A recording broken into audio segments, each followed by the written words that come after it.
What's going on, everybody? Welcome into the Blazers Uprise post-game show presented by Sleeper. Today, the Portland Trail Blazers lost a basketball game. It was quite a basketball game. It was a game that looked like the Blazers were going to be non-competitive for three quarters. Then, one miraculous comeback later, it looked like the Blazers might actually pull out what would have been an awesome win against the second-best team in the NBA, the best team in the East, the Detroit Pistons. But much like the last game against the Detroit Pistons, the Blazers cannot find a way to win in the final minutes. There was a controversial play that we're going to talk about in something that I think is one of the dumbest rules in the NBA that I discovered today, because I never really thought about this. We're going to get into what that rule is. If you guys follow me on Twitter, you probably already know. We're going to get into some of the individual performances from today. We're also going to talk about the injuries. More so, the lack of an update on Jrue Holiday, who has now been out for 6 weeks.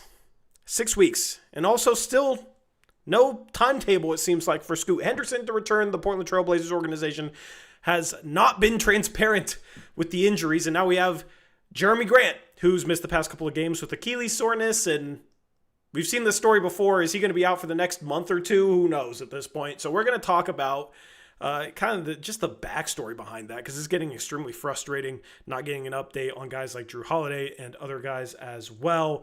But of course, we got a basketball game to break down. We got a game that featured a really good Detroit team and the Blazers team that looked really bad and then ratcheted up a notch defensively in the fourth quarter. Had an awesome comeback, fouled out Cade Cunningham, but then couldn't get the job done late. Jalen Duren was a beast for the Pistons, one of the most improved players in the league, 26 points for him. Shaedon Sharpe, 25 points, 5 steals to lead the way for the Blazers, but he also has 8 turnovers to 2 assists. We've been talking about the turnovers. The drives were impressive. It was a mixed bag from Shaedon Sharpe, some really impressive scoring, but also has to clean up the turnovers. And this whole entire Blazer team has to clean up the turnovers, as they had 19 turnovers. They gave up 34 fast break points and gave up 26 points off of turnovers. The Blazers themselves not forcing turnovers, not making threes in this game, and also getting destroyed on the glass. The Pistons, 22 offensive rebounds, the Blazers only 9. So that's the theme from today that we're going to break down. Eric, what's going on, man? How are you doing? I'm all right. I would have been better if both of our teams won tonight. Unfortunately, one of them did. But, it was getting to be kind of a boring game, and then the Blazers had that comeback, and it really felt like once they took the lead, this was going to be their game to win, and unfortunately, it was not. Yeah, give me your guys' takes in the live chat. Also, we're going to try and do something a little bit different with the audio. I haven't actually set it up yet. Let me try something a little bit different with the audio here. Please let me know if our audio volumes are a little bit more level than they were last stream once Eric starts talking again. If you want to test that, I'm low. Yeah, you should hopefully be higher now. I just switched it to, forgot to do this before the stream, but testing 1 2 3. Yeah, this is our testing, but maybe we should go right to the team stats, because I think they tell like the absolute story of this game. First of all, you look at the top line, the Pistons get 27 more shots, field goal attempts than us. And, that was combated a little bit by the free throw attempts, but then you'd only hit, 67, 68% of your free throws, missed 14 of them in an 8-point game. So then that didn't really help us. And then you look at the offensive rebounds, like you mentioned, 22-9. That is a killer. And that's one of the reasons why they got 27 more attempts. And then you look at the turnovers, and there's 9 more turnovers than the opponent. We're leading the league in worst turnovers per game average. So yeah, it's just all those things combined. You're not going to win many games if you give up that many offensive rebounds. You can't hit a 22% from 3. You can't hit free throws, and you turn the ball over a ton. It's just a recipe for disaster, and they're pretty lucky they even had a chance to win this game. That would have been quite the steal of a victory if they pulled this one out. They did not deserve to win this game, but yeah, you just look at those stats and they tell the full story, I think. Yeah, I think the frustrating thing for me is, and we're going to get into the comeback. The comeback was one of the most fun stretches to watch this season. It makes me even more frustrated that they couldn't complete it. This loss sucked. This loss was very, very frustrating. We're going to get into the Denny non-foul and that rule because that really ticked me off because that made no sense, and it's really just more so the rule that makes no sense. But yeah, I really wanted them to win this game, especially that comeback, the momentum they were playing with. They were playing with extra little bit of intensity. Eric, that fourth quarter is what effort looks like on defense, okay? The broadcast, interviewing these players, they're saying, oh, yeah, this team's playing pretty hard. The way they were defending in the fourth quarter is what truly playing hard looks like. You could tell they were rotating faster. They were playing with a sense of urgency defensively. They were getting after it defensively in a way that we kind of haven't really seen since early in the season. And that was why they made such a massive comeback. The problem was they couldn't maintain that level of energy down the stretch, and they basically couldn't score after that Tamani 3 to put them up 100-99. The Pistons finished the game on an 11-2 run. That's what real effort and intensity looks like. Yeah, there's moments throughout games, but that's the type of defense I was expecting to see this season, is the defense they played with in that comeback, where they were forcing a ton of misses, a couple turnovers during that stretch. Like, they were really bothering the Pistons. And yeah, it helped not having Cade Cunningham out there. The Blazers fouled him out, which, good job to the Blazers for fouling him out. That's why this probably became a game there at the end. But, they were playing with a level of energy we've been missing from this team. I feel like they're down the stretch, but it's just too many things that aren't improving, too many problems that aren't improving that continue to plague this team beyond lacking a point guard, right? And I'll just say this, as we go into some of these issues that are plaguing the team, yeah, not having a point guard probably contributes to the 19 turnovers, but there was also some really bad turnovers that are inexcusable. Shaedon Sharpe had multiple turnovers that are inexcusable, where he's just throwing awful passes, or lackadaisical kind of casual passes that are just inaccurate. And that's going to happen throughout a game, but I think the Blazers have these stretches where they kind of just get casual with the ball and get kind of sloppy. That, yeah, having a point guard to settle them down would help, but also other players on the court have to do a better job themselves of not getting sloppy. So just to preface this, I'm not somebody that's going to sit here like the broadcast has seemed to do at times, and like Blazer Twitter has seemed to do at times, where everything can be an excuse. Everything can be excused with, oh, we have no point guards, right? Oh, Shaedon Sharpe had 8 turnovers. Oh, that's because we have no point guards, right? We didn't shoot well. We shot 22% from 3. Oh, I mean, what do you expect? We have no point guards.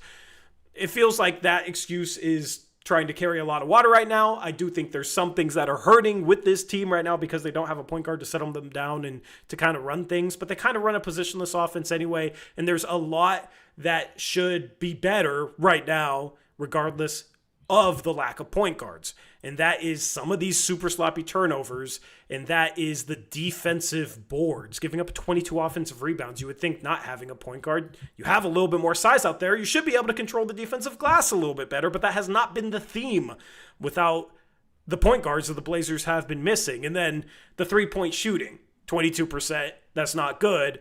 And these are two themes that continue from last season. The Blazers were a really bad defensive rebounding team last season. That's continuing right now, and it's one of the things that's really hurting their defense because they can't finish possessions off. They talked about it in preseason. They have not improved.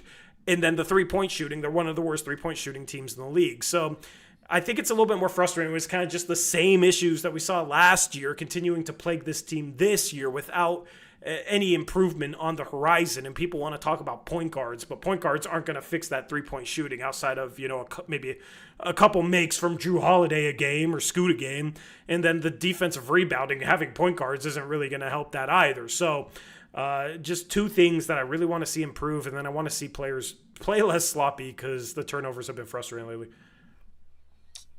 Yeah, it's just, we've talked about this seemingly every game. Just you mentioned the word casual. It's not even like attacking, right? Like, it's one thing if you get a turnover trying to drive and score, or you miss a shot that way, you think you got fouled or whatever.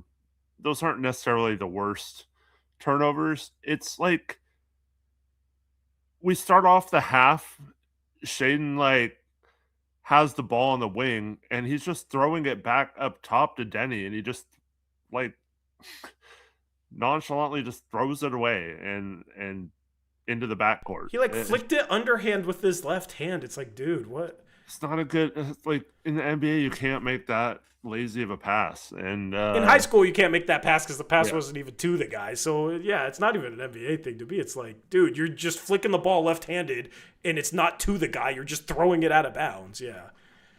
Yeah. And man, just I mean, I know getting stripped happens, and that might be one of the examples of not having a point guard, Shaedon having to bring the ball up against Thompson, and that's probably not the most ideal situation. So Thompson strips him in the backcourt. That was a key play in this game. But once again, the Blazers during that stretch, they had a time they could barely get the ball inbounds under their own under Detroit's basket off a make, and then they got one inbounds to Denny in that same spot that Shea got trapped in last game, or I forget which game, it might have been 2 games ago, but that same spot, and we ended up getting the ball across, but they barely get the ball across for the 8 seconds, and it seemed like it was still like going to come back to haunt us. These, like, we can't even get the ball inbound cleanly or into the right spots, and we don't really have any way of attacking it. If we truly are thinking the no point guard thing is a problem in terms of the coaching staff and stuff like that, they should have designed ways to get the ball up the court without needing to have one of these guys dribble against double teams or pressure or against really good defenders. And that is one coaching thing that I continue to see on this team, is a lack of a plan of attacking and getting the ball up the court without having someone who can just dribble up against a press. And until that changes, I think they're going to struggle with these turnovers. Yeah, absolutely, man. And also, just to not continue the lack of point guard conversation, because I'm tired of hearing about the lack of point guards. There's kind of 2 points I want to make. Like, one, all right, go get a freaking point guard then. If that is really the difference between winning and losing so many games right now, if that's really that big of a factor where every single thing that's a problem can be excused by not having a point guard, all right, let's fix all of our issues and go get another point guard. Go replace Chris Murray or Duop Reith or whoever at the end of this roster that's not really providing anything. Go get a point guard then. I brought up the idea, like, I wouldn't hate trading for Chris Paul, just to have a veteran come in and just kind of like facilitate the offense. I wouldn't hate, trying to trade Ryan Rupert for him or whoever, because, it's a point guard and he's not particularly good anymore. But all right, you really need a point guard that badly? Go address the issue. But it's like everybody's just sitting here happy to say, okay, we have no point guards. What do you expect us to do? Without saying, okay, front office, this is such a big issue that maybe you should do something. But I kind of just feel like the front office is just content to sit here and say, all right, well, if we lose a bunch of games, we can sit here and say we have no point guards. Or, at the end of the year, who knows what that looks like. Hopefully they're not tanking again. But I'm just so tired of every season, there's always an excuse or there's always something where it's like, this is the biggest reason why we're struggling in so many different areas, but then there's not really much of an effort to address it or fix it or improve it. And oftentimes I'll come on these post-game shows and I'll sit here and say, well, okay, I don't think this explains everything. Yes, it's a problem, but I don't think it explains every single issue they're struggling with. And I'll have people coming here saying I'm negative. What do I expect them to do? They have no point guards. All right, well, maybe it's time for you to be negative and question the front office as to why they haven't addressed what is an issue, especially since you've had Drew Holiday out for 6 weeks. You knew Blake Wesley was going to be out forever. Based on Scoot's injury, you knew he was going to be out for a while. It's not like this problem is new. It's not like you couldn't have seen this coming.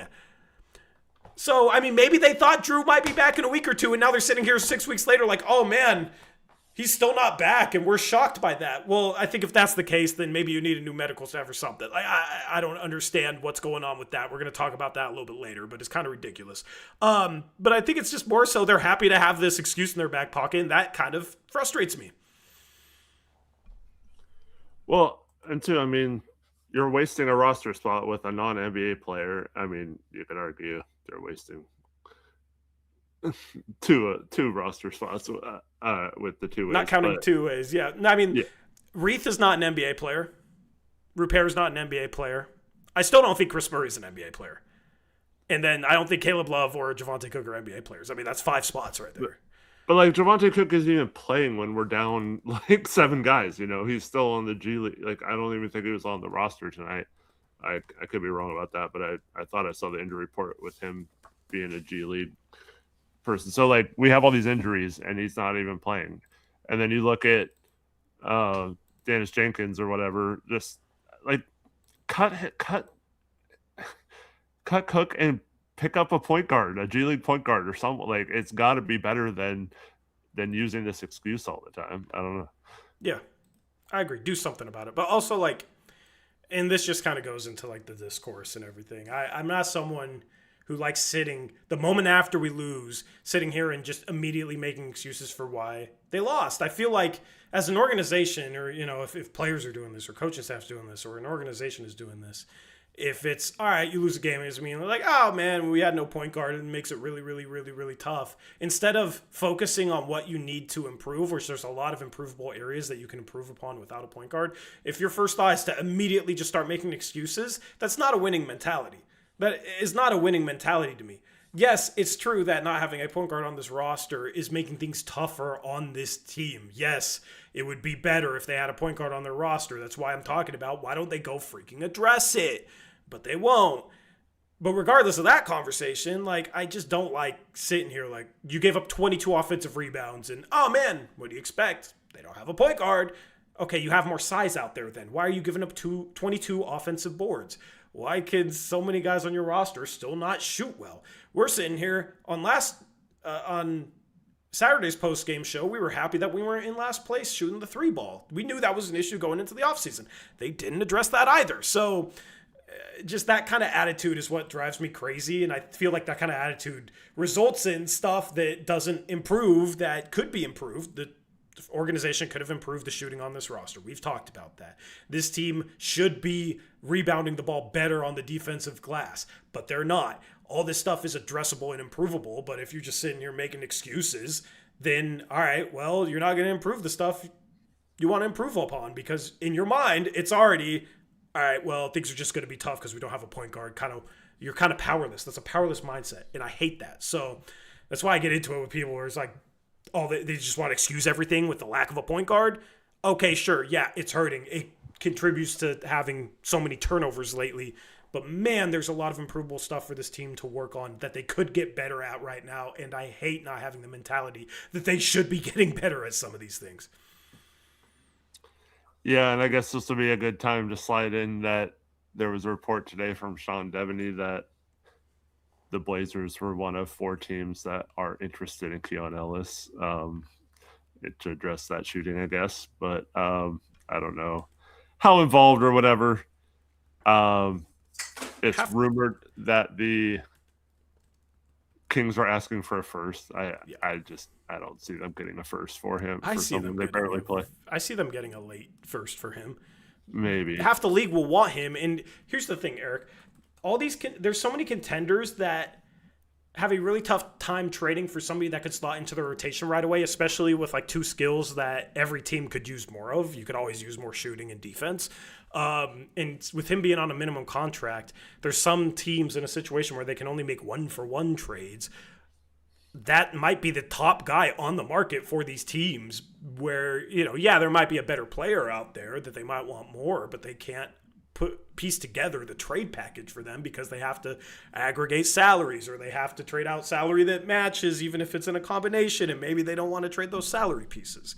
So I feel like half the team's going to be interested in him, and I feel like they'll be able to get a late first or at very least a very early second, which I don't know, the Blazers don't really have right now. So I do think they could end up getting their goal for him. Yeah, maybe. Certainly possible. But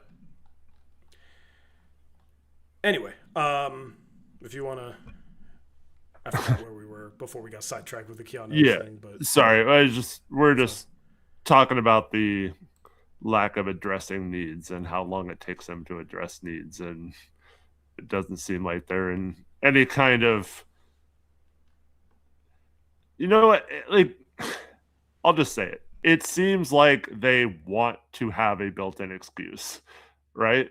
They want to have the talking point of, oh, we don't have a point guard right now, because if they did have a point guard, we couldn't use that excuse, right? It does seem like, oh, well, if we don't add a shooter, then we can just blame people not making shots, like, it does kind of feel like that. They've used the injury excuse time and time again. And of course, there has been injuries, but um, I think Elizabeth Allen had this last game as of like a week ago. They were like 13th or something in missed games due to injuries. It's not like they're the worst injured team in the league or something like that. And their best player has played all season. Yeah. He's played every game, right? Yeah. I don't think he's missed a game. Yeah. So I feel like it's like, oh, we know, and this is fine. Like, I'm not saying this is wrong or like you shouldn't do this. If that's how you want to feel about the team, it's perfectly within your rights, and feel free to do that. Like, if that's how you want to be a fan, Tori and I will be the last people who will tell anyone else how to fan. Just don't tell us how to fan too, or whatever, or how to run our show or whatever. But it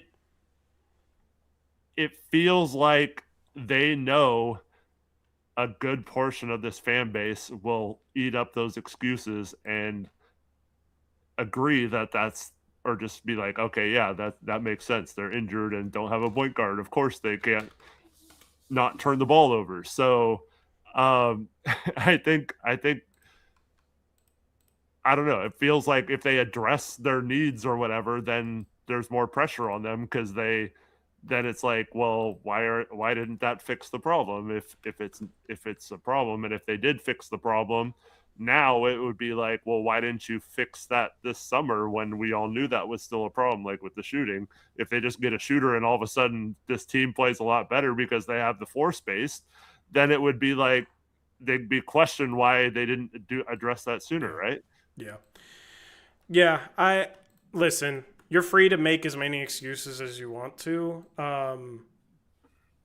And I'm not going to, like Eric said, I'm not going to tell you how to be a fan, but I might judge the excuses that you're making, to be honest. Because, yeah, it's just not really a winning mentality to just sit here and just use no point guards to excuse, like, some of the awful turnovers we had from Shaedon Sharpe that he should be better than, to talk about the 22 offensive rebounds that we gave up, to, talk about the defensive intensity. I mean, the defense was pretty solid in this game, but they reached another notch there in the fourth quarter. I would like to see that more throughout the game.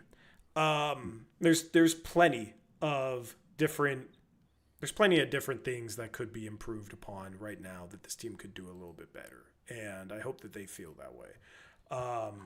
Shout out to Muvsy with the 14 Canadian dollar donation. Says, "Do not disturb, gang. Like this comment." I give him crap. I give Muvsy a lot of crap for being. He puts his phone on do not disturb. He saw me give Trevin crap for doing that with Discord today, because I thought Trevin wasn't going to send in his picks. So if you're somebody that always has your phone on do not disturb, like his comment. Thank you for the donation, Muvsy. Always love your random little donations. All right, so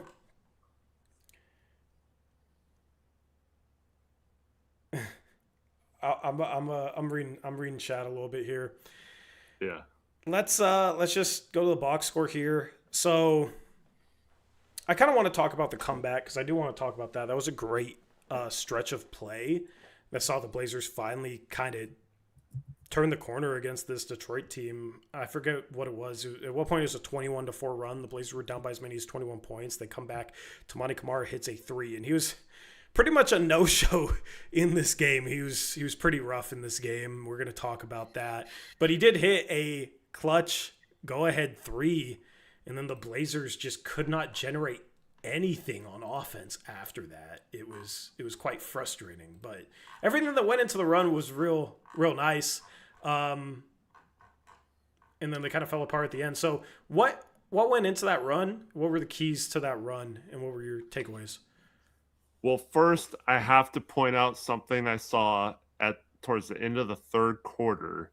The Blazers get down 21, and they have Sharp, Klingan in the game, along with Repair, Love, and Chris Murray. Okay, so not the best lineup out there, right? We go down 21, and this game's over, right? we have we just talked about this. We have three basically non-rotation questionable NBA players Eric, in the. I didn't even feel like the game was over. Part of it was because we just gave up a 15-point lead in 2 minutes to the Sacramento Kings. Yeah, but I mean, we're playing the Pistons. We're not at this point. They still have Cade in the game, and they. I don't know. It just felt like we got close to beating them once, so we're not gonna. This time they put their foot down and ended us, right? So like I felt like it was like over at that point. But I noticed this. Donovan Klingan kept like trying to be rah, like, come on, guys, we got this. Like, we're still in this, like, whatever. And then the Blazers go on like a little 5-0 run after that, like after he was like trying to pump the guys up in the lineup. And that was with those guys in the game. And so, that little 5-0 run, and then they come out and go on a run in the fourth quarter and continue that and made this a game. I think they had cut it to 10 or something by the time the incident with Cade happened. So they were already like on the comeback trail by then. But I don't know. Side note. The Cade thing was so stupid. City dunked in traffic. Didn't want to land on anybody, so he kind of like let his momentum sway through and sway back before he dropped. Like, I don't blame him for not trying to I don't know. I'm not trying to get demonetized here. I don't blame City for not trying to unalive himself by doing a backflip off the rim, okay? In traffic, like dunked with some momentum. Like, all right, normally you let the guy come back down. He didn't do anything extra. But Cade starts throwing a freaking tantrum, screaming for a T, comes back down the other way and just shoves Sissoko for no reason because he's mad. It's his sixth foul, so he fouls out. And then he gets the ball and he like chucks it at the shot clock or whatever it was. I don't know where that ball went. And it was like, dude, you're that mad over him not getting teed up for not unaliving himself doing a backflip off the rim. Like, you're that mad about that you're going to foul out and then pick up a tee. They kind of whine a lot. They're starting to become one of those teams where it's like, man, they complain a lot. And I feel like every team, once they get really good, kind of feels that way, but it's kind of annoying. And I thought that whole Cade thing was kind of dumb. Yeah. I mean, how do you take yourself out of the game with like 8.5 minutes left? That was stupid. Yeah. Anyway, go on. Very, very dumb. Yeah. But anyways, I just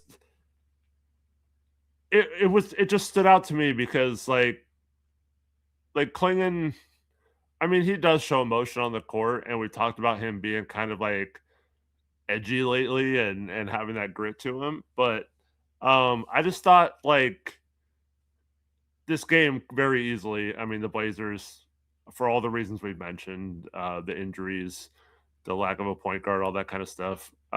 Playing one of the best teams in the East. They have a game tomorrow night too against another good East team. And so they very easily could have packed it in. And I felt like Klingan kind of like spurred them on to like, come on guys, like let's still play. Like we have a chance here.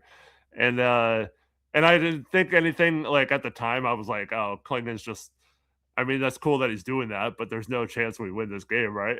and then lo and behold, and then we find a way to take the lead. And then the stupid turnovers, the stupid missed shots, or stupid missed free throws, those just, man, they're right there, Tori. They just got to make some free throws and not turn the ball over. Like it's so frustrating because like how much cooler would it be to talk about like them coming back to beat the Pistons and man, they really should be 2-0 maybe against the Pistons this year. That's crazy.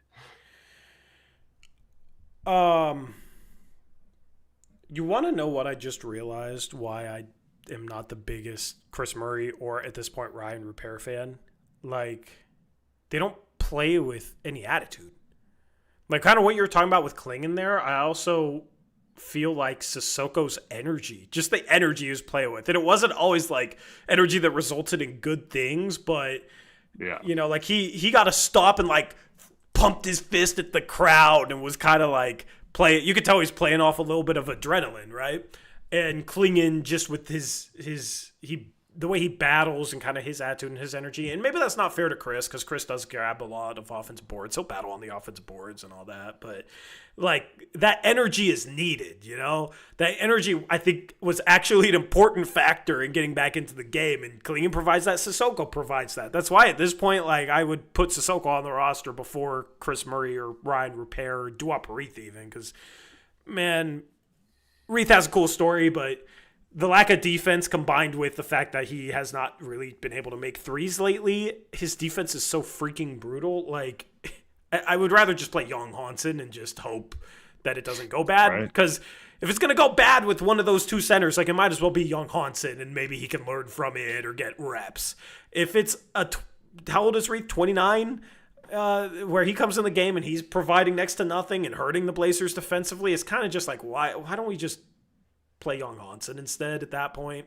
Sorry, I had the same thought during this game when we got down so much. I was like, at this point, why even bother? Like, just put Young and see if he can spark us or something. Like, what would it hurt at that point? Like, why are we playing these guys who have no future over someone who could potentially, develop into something? Yeah, exactly. But like, for my point for like Chris Murray and Repair, like those guys, the way they play, like they kind of have to be energy guys. But like Repair doesn't really feel like he brings a whole lot of energy. He's pretty non-competitive around the rim as a finisher. Like he's not the most physical defensive player. He's just not an NBA player, unfortunately. It has not worked out. He has not improved enough in the 3 years that he's been given. And then Chris, like, he does do some energy things, but I would just like, I'm not asking for him to be somebody he's not because he's clearly a very like reserved guy. It's just different when you have somebody like Sissoko who will like play with that energy and then show some emotion. Because I thought, some of the energy and emotion he showed in this game was kind of contagious, just like Klingan's was. And you need that when you're down 21 against a tough team. Like you got to still believe, you got to still be willing to go out there and play your ass off. They were down 17 coming into the fourth quarter, right? They were down 17 with 9:46 left. And then they took that 1 point lead with 3:44 left. So in 6 minutes, you literally made up a 15-point deficit.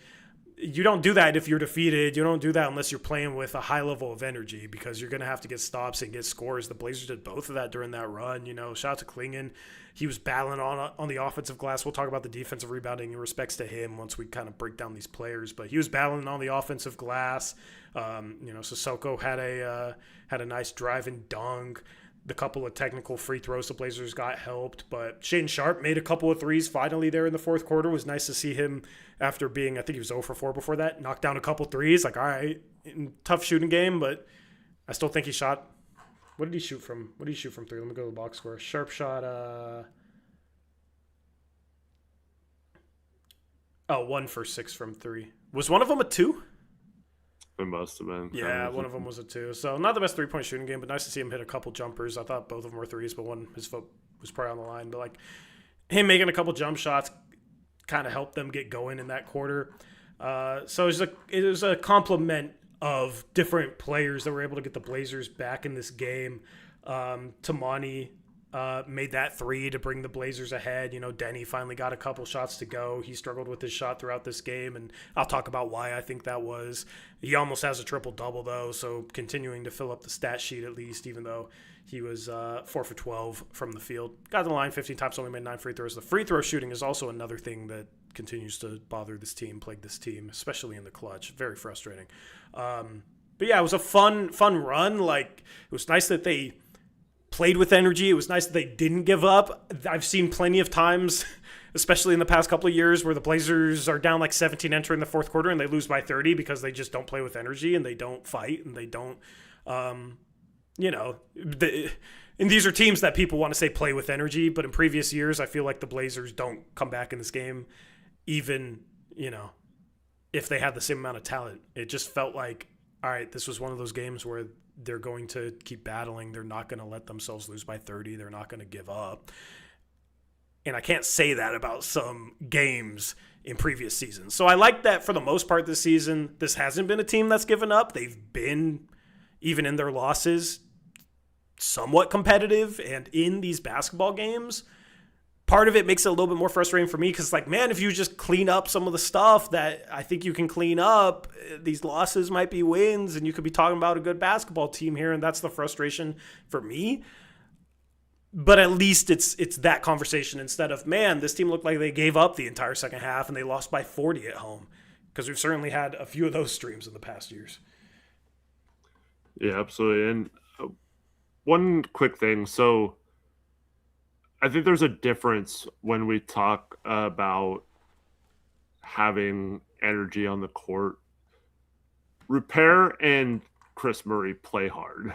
That's not what we're saying, that they don't play hard or they're lazy out there. But the thing is, they make a play or whatever, and it's just, that's where it ends. It doesn't like energize the crowd. It doesn't get anyone really going. It's like, it's just, they're just out there playing, and it's just, the quiet nature is fine, but it doesn't lead to like, oh, here's all this momentum type of thing. It's just kind of like, there's Chris out there, there's Ryan out there, and like I said, it's not necessarily a bad thing. It's just when you need that juice and stuff, as those are two guys it's hard to turn to get that juice from. Especially when that's going to be like the main part of your identity as a team. Like that's their number one part of their identity is, we play hard. We want to make them uncomfortable. We're going to, basically have an edge to us. We're going to play fast offensively. We're going to get after you defensively. Having like Sissoko does fit into that, even though he's, a two-way player. That's why Sissoko will have moments where he's frustrating, where, all right, yeah, it's clear why he's a two-way player with some of the mistakes here or there, some of the missed threes. The three-point shot looked pretty ugly today. But at least it's like energy. He's had some good defensive moments lately. He doesn't really play scared, and I feel like I get that vibe here and there from Chris and Ryan. And I like that Sissoko just kind of comes in. He's ready to get after. He's not going to play scared. He's going to bring a little bit of attitude. He's not going to back down. Not to say that Chris or Rupert does that, but like that's his attitude, and you can tell. So Sissoko, 16 points, 3 rebounds, 3 assists. They showed a graphic at one point in this game that was very wrong, where it said he had 17 points on 7 for 13 from the field and like 9 for 11 from the free throw line. And it's like, okay, that's 9 free throws, 7 field goals, at least 14 points. That'd be 23 points. They're sitting there saying he has 17. The graphic was very wrong, which is funny. But yeah, that's just kind of like the difference for me. And I thought Sissoko was a legitimate part of that comeback. I thought Klingan was a legitimate part of that comeback. The way he was battling, man, that dude's a warrior. I love how hard that dude plays, and he also, you could tell he's really just bummed about this loss in the final seconds. Like, this dude wants to win. This dude's a true competitor, and there's other guys on this team that are true competitors, but I've always just admired that about Klingan, how badly he seems to want to win, how he'll battle amongst 3-4 players. He doesn't get the benefit of the whistle, as was shown on that challenge, the first challenge the Blazers had that was successful. Thiago was 2 for 2 today, so that helped his challenge numbers. But yeah, I just love that Klingan is kind of like, you can kind of see him becoming the emotional leader of this team, so to speak. Might be too early to answer this question, but do you feel like Splitter is too like reserved of a guy, and that kind of breeds it a little bit? I have wondered this, and I do think this could potentially be an issue for a team that tries to play the way the Blazers try and play. I've wondered if there's any noticeable difference where it's a downgrade from Chauncey to Thiago. It's kind of in the temperament and like getting this team to really, really get after it. I think Chauncey was doing a good job of that the second half of last year, and I feel like they still talk like this team plays really hard, but I don't think compared to your average NBA team, this team plays necessarily harder. So maybe that's somewhere we're having Splitter instead of Chauncey is hurting, and just not having that guy that'll, has the rapport with some of these guys to maybe hold them a little bit more accountable effectively, where Thiago has to navigate that and figure that out considering he's new this year. And then, maybe Thiago's a little too even-keeled. I do feel like Thiago's a little bit more on the refs, but I also don't think the refs aren't like, oh my gosh, that's Thiago Splitter. Like they might have been with Chauncey. Like, oh man, Chauncey's talking to me. I might have to like listen to him. I think they're more prone to maybe blow him off a little bit. But I don't know, man. I wonder. And I'm not saying this is what I think or what the right coach would be or whatever. But I am curious if they had like a hard ass type coach that was like always on these guys and always like getting mad on the sidelines or whatever, like how much different they play. I'm just curious how much different it would look. Not saying it would be better necessarily. It might be, it might not be. Just curious like how much different it would be if we had that type of coach with this roster. Yeah, fully agree. I lost my train of thought. Anyway, Taylor says he doesn't feel like a head coach to me. He doesn't have that presence. I can kind of see why somebody would say that. And listen, Chauncey's not coming back. I'm not gonna say I miss Chauncey. Like this was kind of the last year to see what Chauncey had, and then he didn't even get a chance to show it. But I do think like the attitude, it needs to be more like show me, less like, oh, we're gonna make them uncomfortable, we play hard, like that sort of thing, and more just go out and show it to me. Because there's times where there's games where I feel like that is certainly the case, but there's also stretches where it's like, man, these guys seems like their body language is down. It seems like if that's gonna be your identity, that can't be shaken. You can give up a 15-0 run, but you can't be shaken to the point where it's like, all right, now we're unsure of ourselves. We're not confident anymore. Like, we're not going to get after it the same way defensively. And that's tough because it is human nature. When momentum's not on your side, it is easier to get down. But these are professional athletes, right? Like, you got to have, as a team, if you're going to pride yourself on, we're going to play harder than everybody else, you got to play hard even when it's tough. You got to play hard even when the other team's going on a run. You got to play hard even when the refs aren't giving you calls. But also, I'm kind of beyond just let's just play hard. Let's also play smart. And when you kind of go back to some of these turnovers today were just extremely, extremely dumb turnovers. Extremely dumb turnovers, where if you just had 4 or 5 of just completely dumb turnovers back, maybe you win this game. And that's where I'm not going to make the no point guards excuse when Shaedon Sharpe has a couple plays where he basically just throws the ball out of bounds to nobody. He had a 2-on-1 with Caleb Love, and he threw the ball behind him out of bounds. Like, Just That was so bad. basic stuff. That's the right decision, because if you're Sharp, like, you give the ball up to Caleb Love and then you catch a lob in that Yeah. situation, right? Or Love has a lane if they don't come Exactly. over. If the guy backs up so much to take away the lob, Caleb Love has a lane. So that was the right decision. But the execution, like, that pass was horrible. That should have been 2 points. Like, that is 2 easy points that you missed out on a 2-on-1 fast break, because Sharp throws the ball 4 feet behind the guy instead of leading him, right? And then the pass to Danny at the start of the second half, and I'm sure there's other turnovers.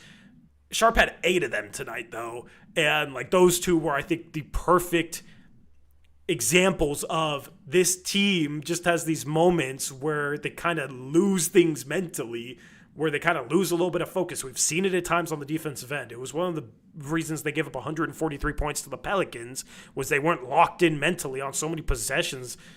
We went through all the possessions. We reacted to all of them. And yeah, it's one thing to play hard, but you can't play hard and make mistakes because of it. You can't play hard and turn over the ball because of it. You can't play hard but not really know what you're doing defensively. So this team also has to be a little bit smarter and a little bit more consistent. And I think some of the turnovers have just been so silly lately that it's starting to get frustrating. Yeah. Yeah. I wonder when, like, the approach will change. Like, what needs to change? It's like they're not pushing the ball up the court quickly anymore. And so you could maybe say, oh, that's why they're leading the league in turnovers, because they're also playing at the fastest pace.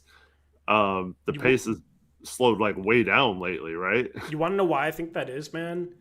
I think they're not good at making outlet passes. No. Like, how many times have they tried to make an outlet pass and it gets picked off? And I feel like they've overcorrected to the point where they'll get a board, and if there's a defender anywhere around, they're not making the outlet pass so they could run. It's just kind of like, hold on to the ball. Guy will stay in the backcourt while the defense runs back on defense and make sure you get the outlet pass cleanly. Which, like, okay, yeah, you don't want to turn over the ball in an outlet pass, but you got to be able to, like, use that against the defense. If they're trying to cheat the outlet pass, that's when you pass fake, and the guy taking the outlet basically, it's almost like a back cut, right? You get the guy to cheat up, and then you throw it over the top, and now you really have numbers in that sort of situation. And that's smart basketball. That's why you can't just sit here, Eric, and say, we're just going to play faster than any team in the league and just go out and do it. Like, you got to know how to. And you see other teams off of made baskets, off of missed baskets, they're catching the outlet, like, running the other way. Like, they have momentum. They're not catching it and then kind of walking the ball up the middle of the floor. They're going up the sideline. They're catching on the run. And they're going. And the Blazers don't really do that. When they try and do that, they've been turnover prone. They don't really know how to do that effectively. And that's, I think, they're missing out on some transition buckets because of that. And we've seen some mistakes when they have, like, clear numbers advantages, so that hurts as well. But it's just a lot of, like, slow outlet passes where they don't even have a chance to run. And we saw them have some turnover issues early in the season because of these, because they were trying to get the ball outletted fast. But that's just where you have to know what you're doing. You can't just blindly throw an outlet pass. You have to read the defense a little bit. And as the receiver, you also have to read the defense yourself. And it just doesn't really feel like the Blazers have a feel for that. And that's where it goes beyond just playing hard and fast. And you also got to play smart. I really think, scheme, if you're going to use the point guard thing, not having a point guard, you have to come up with a scheme to get the ball up the court then. And I feel like the inbound passing and getting the ball up the court has been a huge problem these last few games. And I don't understand why they wouldn't, like, use Klingan as an outlet at half court or something, and then have people streaking down the sidelines that he can pass to either side, and you get the ball up the court quickly. You pass it in, you pass it up to Klingan at, like, half court, and then you have your runners go down the sidelines, and Klingan can decide which way he wants to go with it. I don't know. It seems weird that they're not even trying anything like that if they want to play fast. Yeah, I get what you're saying. I just hate structuring anything in transition. Like, ideally, your guys just know what to do, like in certain situations, right? Like, I'm not even talking about like on turnovers. I'm talking more just like the other team makes the basket and we're struggling to get the ball inbound or up the court. oh yeah, Like why not have some sort of structure to get the ball moving towards the basket the other way? yeah,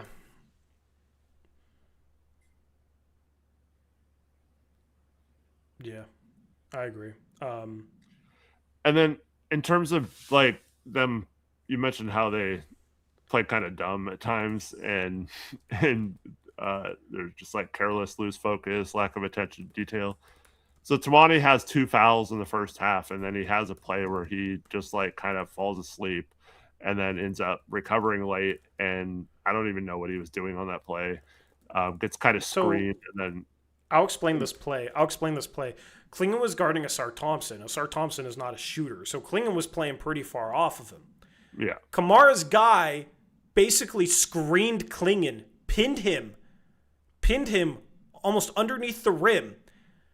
Tamani didn't recognize, oh, my guy's screening Klingan, who was guarding Asar Thompson. I should switch up onto Asar Thompson. Kamara was just like basically hugging the screener, and then he turned around so late, like Thompson was already laying the ball in. He just like turned around and fouled him.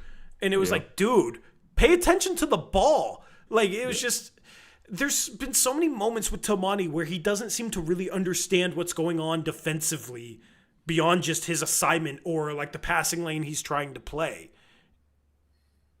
In I think the Vucevic shot that he gave up obviously stands out, where it's just like not knowing scoring clock, not being smart. That was one of the worst mental mistakes of the season. But like that particular play to pick up a cheap foul and he's already in foul trouble is just like, Eric, you should definitely go rewatch that play, because it was like he had no idea what was happening. I know. Yeah, no, it was insane. Yeah, and so we talked about this last game where Tamani finally wasn't in foul trouble and was able to contribute. And now here we are. He gets 2 early fouls.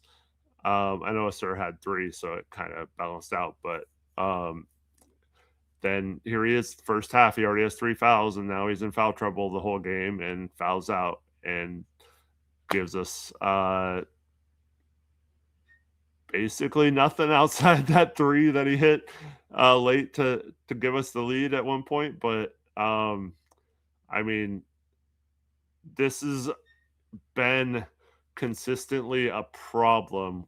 We need Kamara right now with all these guys out, and there's been far too many games where he's taken himself out with foul trouble and just hasn't played well, and it's making it very difficult on this team when one of the few guys you have in there playing every game that you need to be able to count on isn't really bringing it right now. At least not every game. Yeah, I was going to make that exact point. You have a bunch of two-way guys playing. Tamani's supposed to be a core foundational piece. He's supposed to be a starter coming out of this rebuild, right? Well, he wasn't when he was drafted 52nd, but he played so well the past couple of years. He's now getting $20 million a year. He's being paid like a starter. The standard is... Well, not yet, but technically. Yeah, but like his extension, he's getting paid like a starter, right? And that's because of what he's already done. So the standard is, especially when you're missing players, he's somebody that needs to step up and consistently give you some sort of impact to make up for some of the guys that you're missing. And unfortunately, too often this season, Kamara has games like this where he basically just like doesn't provide really anything on either side of the floor. When he has the ball inside the arc, it's been really, really bad lately. Really, really bad lately. I forget what the numbers were last game, but in this game, he's 1 for 3 inside the arc. He has 3 turnovers. One of them was when he tried to post up and just got the ball ripped. And I think there was another one where he drove and turned over the ball. Like, he's a non-factor offensively outside of his three-point shot. And on the season, he's not shooting well enough from 3. He's 34%. Like, that's below average. He was 37% last year, and he was 2 for 6 in this game. All right, he made a couple at least, but it's 33%. It's not particularly good three-point shooting. So he's not really giving you much offensively more often than not. Sometimes he'll have a game where he'll have a good shooting game and provide you a lift offensively, and the Blazers are noticeably better in those games because they need somebody to step up offensively. But far too often, it's just him having basically no impact offensively, which would be fine if he was playing like a top 10 defender in the league, if he was having the all defensive impact he played with last season.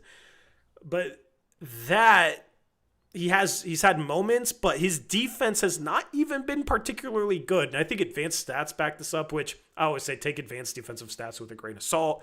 I only really reference them when they match the eye test as well. But like the defensive impact hasn't been enough. And it's just a lot of silly mental mistakes. It's not due to a lack of ability. It's not due to him not having the potential to be an all defensive guy he was last year. So he can be this level of defender, but he's making so many mental mistakes, a lot more mental mistakes than last year. And it's hurting him on the defensive side of the ball. So in a game like this, coming out of this game, like, all right, you lost by 8 to the Pistons. Did Tamani have a positive impact on any facet of this game?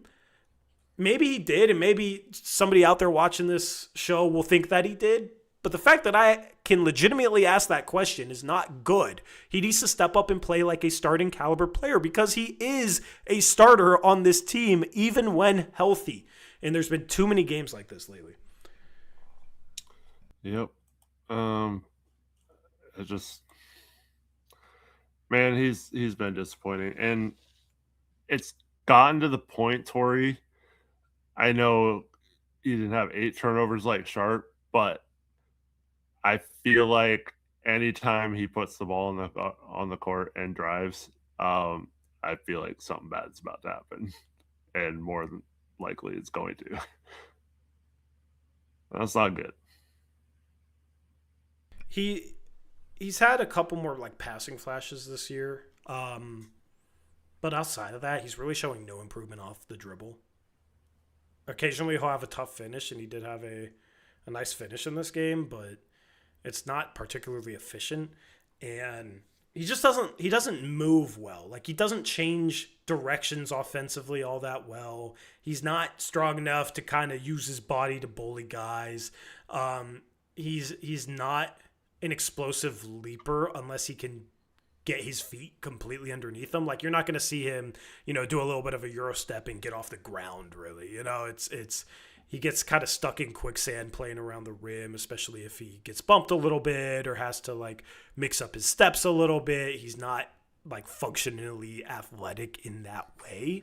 And it makes it so it's really tough for him to finish at the rim, even though I think he has a good right hand finishing around the rim. I mean, he had an insanely tough offhand right-handed finish in their last game against Sacramento. But it's just not something that's really working for him right now, putting the ball on the floor, attacking from the perimeter. The thing is, it'd be fine if he wasn't turning it over. The problem with the Blazers offense is like, all right, you get the ball, you either, you get a kickout pass, you shoot, or you try and drive, or you swing, right? The problem is the Blazers have too many guys where it's like, all right, they catch the ball. They're not good three-point shooters. They're not good drivers, so they need to swing the ball. The problem is if you have too many players in this offense that are just swinging the ball, everything kind of funnels back to Denny Avdija or Shaedon Sharpe at the top of the arc, and then they have to try and create off the dribble, right? Like, there's too many possessions that kind of end up that way. The Blazers need more players in this offense to be more of a legitimate threat shooting the ball and putting the ball on the floor. Tamani shot a little bit better recently, so in some games he has been a threat from 3, but he's not a threat to do damage putting the ball on the floor, and it limits him. And when you combine that with some of the defensive struggles that he's experienced as of late, some of the foul trouble he's gotten into as of late, that's where you can legitimately start questioning, all right, how much is he positively impacting these games? And we need him to positively impact these games because there's not a lot of players right now that you could say are consistently positively impacting games. But if I had to ask you, Eric, like, who do you think's been better the past month, Sidy Cissoko or Tamani Kamara? Who do you think's contributed more? I'd still say Kamara, but like the fact that it's close is not good. Close, yeah. Yeah. Yep. And I mean, there's no way you would talk about him without saying he's doing all the little things last year, right? Like he's Yeah. having that impact. Um, he didn't really try to do too much very often last year. Um, I just I don't know. It just feels different this year. Maybe it is just because he got paid and we expect him to be a starter, and he's just not someone who's going to be able to step up when you're missing a bunch of guys. You need all your complement of guys for him to be effective. Yeah. But it's to me the foul trouble is just killing us. I mean, it didn't really hurt us a ton tonight, I guess, with the um, penalty situation, but there's been plenty of times where he picks up a couple early fouls and then they're in the penalty early in the first quarter and they're getting to the line a lot. And it's not necessarily fouls that Kamara is making, but he made two earlier ones that led to that being a problem. And so I don't know. It's It, his numbers are down in a lot of areas. Like that's yeah. why it's not just a feeling. Like it's yeah, I'll bring some of them up. So he played 32.7 minutes per game last year. He's playing 33.3 minutes per game this year. His offensive rebounds down from 2.2 to 1.9 offensive rebounds per game. It's still close, but like it's down a touch. Mm-hmm. Some of that might be playing with Klingan, who gobbles all of them up. But his assists did go up from 2.2 to 2.9, but his turnovers went up from 1.4 to 2.1. His steals down from 1.5 to 1.2. His blocks down from 0.6 to 0.5. So, like, the defensive playmaking isn't quite at the level, but he's still, like, trying too hard to gamble for steals so far this season and, like, trying to do too much defensively. So, you know, if you're going to do that, you got to be generating steals. You got to be blocking shots. Like, if you're going to play as basically a roamer defensively, which he even roamed up to on the final play and gave up a three to Vucevic, right? Like he roams. So you got to come up with plays, force turnovers, get going the other way. That just hasn't really been particularly productive this season, not as much as last. The efficiency, his three-point shooting's down. His two-point percentage is actually up from 54 to 56%, but he's shooting one less shot inside the arc than he did last year. That's down from 4.6 to 3.7. His free throw rate is down from 17.6% to 14.9%. So there's a lot of numbers where it's not like drastically down, but it's, you know, down a touch. But when it's like a bunch of different numbers across the board, it's like, all right, so in year three, we're hoping he'd take a step forward offensively. If anything, he's taking a tiny step back on the offensive side of the ball. And then I think he's taking a big step back defensively, unfortunately.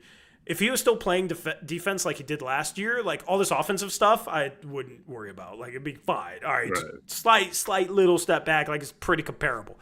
Boy, you look at that combined with the defensive struggles, combined with the fouls. His fouls per game is up from 2.9 to 3.4. We were hoping he'd be a little smarter and figure out a way to foul a little bit less this season. That has not been the case.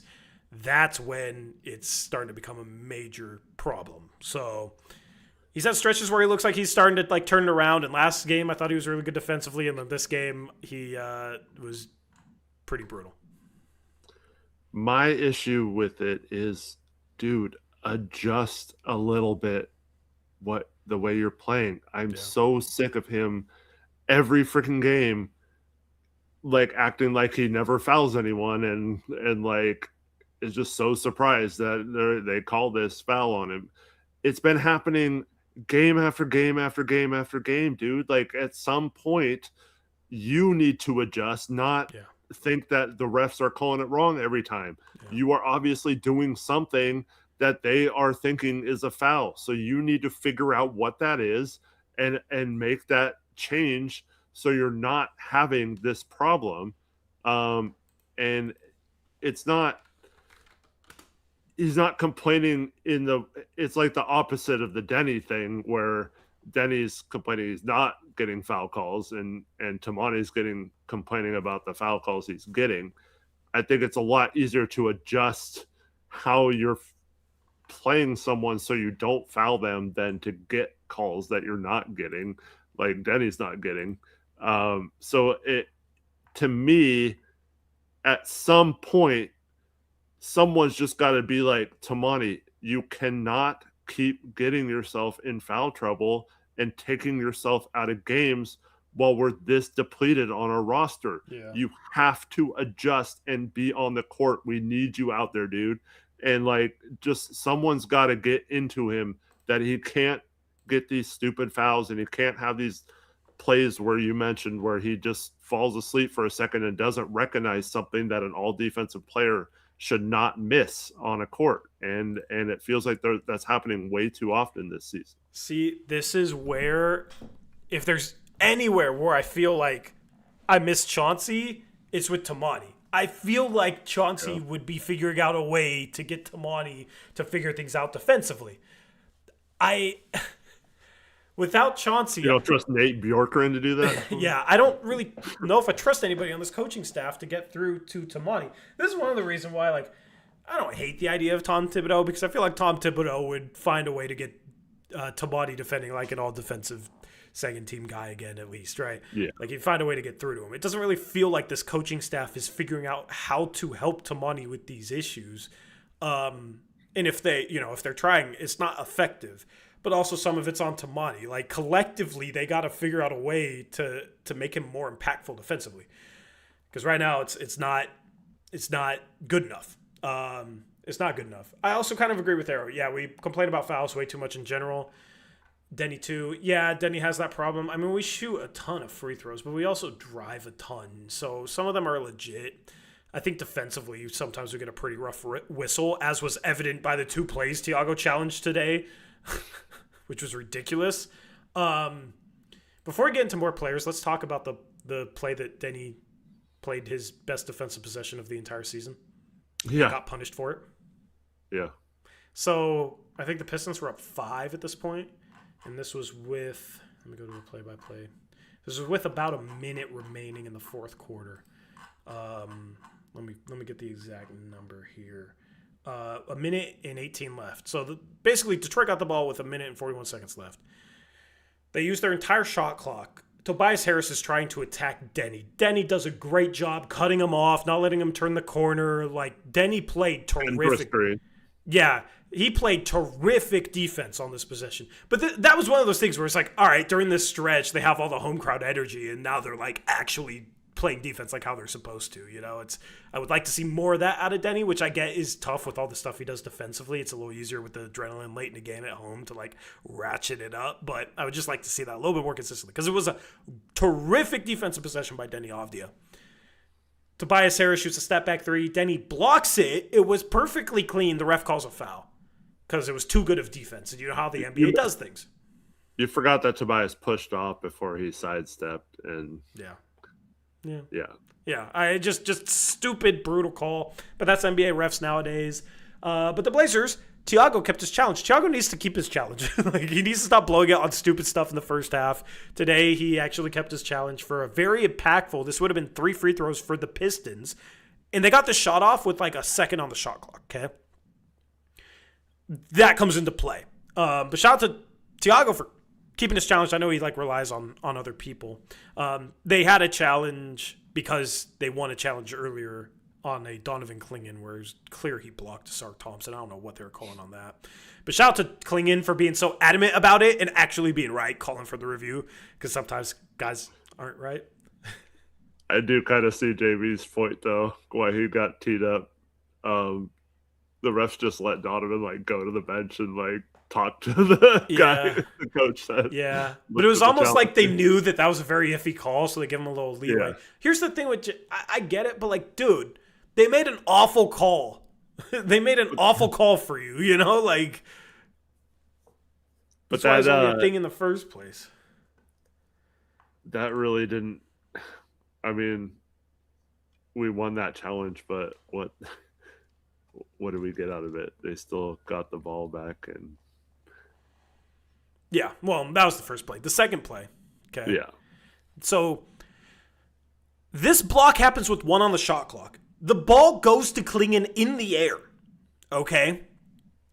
Normally imminent possession, it would be Blazer ball because the ball was going to go to them, right? But the refs basically said, oh, the ball was in the air when we blew the whistle, so like Detroit maybe could have gone after it, so there was no imminent possession. Which I disagree with that, Eric, but I can like understand it a little bit. Okay, fine, whatever. The rule that is so stupid. I never thought about this particular part of challenging a play like this. So by the time anybody would have touched the ball, it basically would have been a shot clock violation. Yep. Like there might have been 0.2 on the shot clock, right? But because there is no imminent possession, there is a jump ball at center court. The dumb thing about this is it resets the shot clock if they get the jump ball, which is incredibly stupid.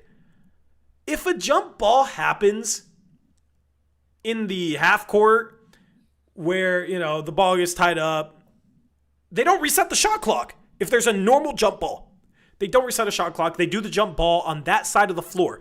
And basically the jump ball is just like, oh, both teams have possession. So like nobody has possession. We're going to throw a jump ball. In this situation, nobody has possession. You just played great defense. Why isn't it treated like just a normal jump ball where, okay, jump it up on the side of the floor the play happened on with 0.6 or whatever on the shot clock of when the whistle was blown? Why do they get a fresh 24 because there is no imminent possession? The Blazers never possessed the ball. The Blazers never possessed the ball. Is that the only rule where an offensive team can have possession with one on the shot clock, the defensive team never possesses the ball, and then they get a fresh 24-second clock? Yeah, because even if you miss a free throw and get the rebound, it's only reset to 14. Yeah. That's insane. Makes no sense. If it's a play where, like, all right, the ball hit the rim after a foul call and then we overturn it, right? But it hit the rim. All right, reset the shot clock to 14 and do the jump ball there, right? Like, but on a play where it was a clean block and there was an air ball, if you want to say no imminent possession, since we're judging possession like right after the whistle, you can judge whether or not it was going to hit the rim. It wasn't going to hit the rim. That shouldn't punish the defense for blocking the shot with one on the shot clock. For playing good defense, the rule should not punish the defense. That's such a stupid rule. It's so dumb. First of all, there freaking was imminent possession. It went right to Donovan Klingan. It was less than a second after he shot it, he caught the ball. It's not like there was a crowd and he just happened to be the only one who went for the ball or something like that. It went right to him. Second of all, how many times does the ball kind of go out of bounds and technically the shot clock, it should still have like half a tenth a second or something, like it should still have it, but they just call it 24-second violation. It happens all the time. Like in every game, there's possessions where there's a shot clock violation where they just, or the end of a quarter or something, they just call it like, okay, that's it. They don't put time back on the clock or add it back to the shot clock ever in those situations. But in this situation, you can't just be like, oh, the shot was blocked. It was an air ball. There's no way anyone could have gotten the ball and shot it in that amount of time. We're just going to call a shot clock violation. Therefore, it's imminent possession. Like either way, it should have been. I mean, it should have been our ball. I think that it can be simpler. Treat it like any other jump ball on that side of the floor. Yeah. There. Well, that's not simple. Okay. Jump it up there. However much was on the shot clock when the fake foul was called. Easy fix. You treat it like any other jump ball. That is such an easy fix that doesn't punish the defense. That's insane that that's not the way it is. It's so dumb that that's not the way it is. Yeah.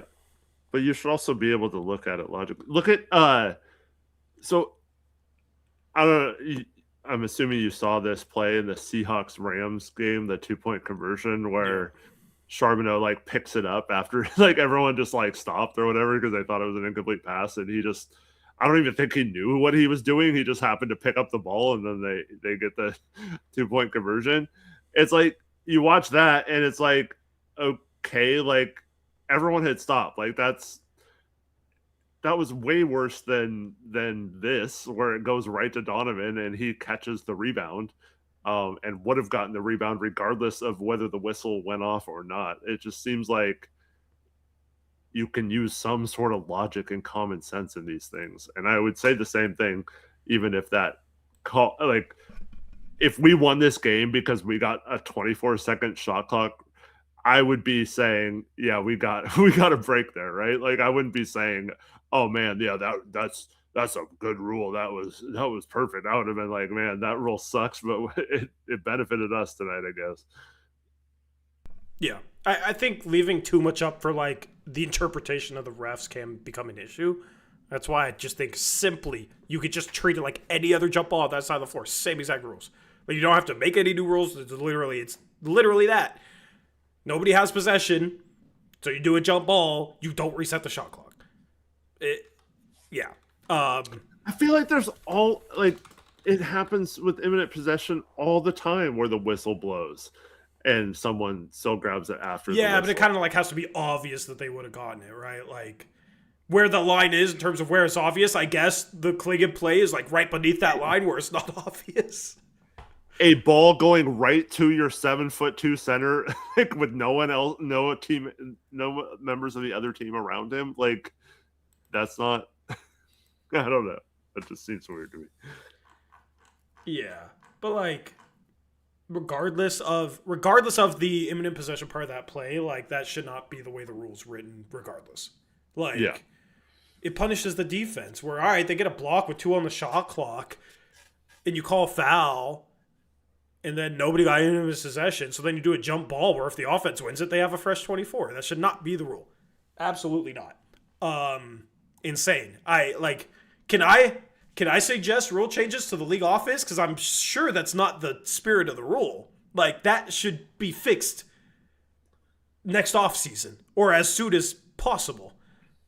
If that happened in a playoff game, on imagine that happens on a playoff game at the end of a tie game. Right, where, there's 18 on the game clock, 2 on the shot clock, and the team gets a shot blocked, but they call foul. That was obviously a bad call. They get it overturned, but then they do a jump ball because no one was in possession. The offense gets the ball back and now has shot clock off and then hits a game winner. They would absolutely change that rule in the offseason if that happens. I hope that happens. Let me ask you a question. Were the Lakers involved and did they benefit or were they did they lose because of this? See, I think if they lost because of that, then they would definitely. Even if it was in the Lakers' favor, I feel like that would be such a glaring flaw in the rule that they would still change it because it's obviously not the spirit of the rule. Anyway, player of the game poll is live. Who's your player of the game, Eric? I really liked Klingan's game tonight. Yep. I know a lot of people are going to take Sissoko, which is certainly a good choice as well. Sissoko, it got to the line a ton for him. Do you notice he tried a couple Denny moves on his drives? I guess he's learning from Denny. At least one of our wings is learning from Denny. It's not Tamani. It's certainly not repair Chris Murray, but City Sissoko, the pump fake on the drive, like fake shot, and then try to go under some of the foul drawing stuff. He tried a Denny Euro. All right, City. Is it City? I always want to say City. Yeah, City is his name. I've heard City too, but Calabro also says Cisco instead of Sissoko, so I shouldn't trust him. Dude, what's hilarious about that? Obviously, it's holiday time. I spent some time with my mom the other day, and she kept calling him Cisco, and I'm like, it's Sissoko. and then I heard Calabro do it, and I'm like, I can't say anything to my mom now because the freaking announcer is calling him Cisco too. Yeah, no, that's brutal. So. Yeah.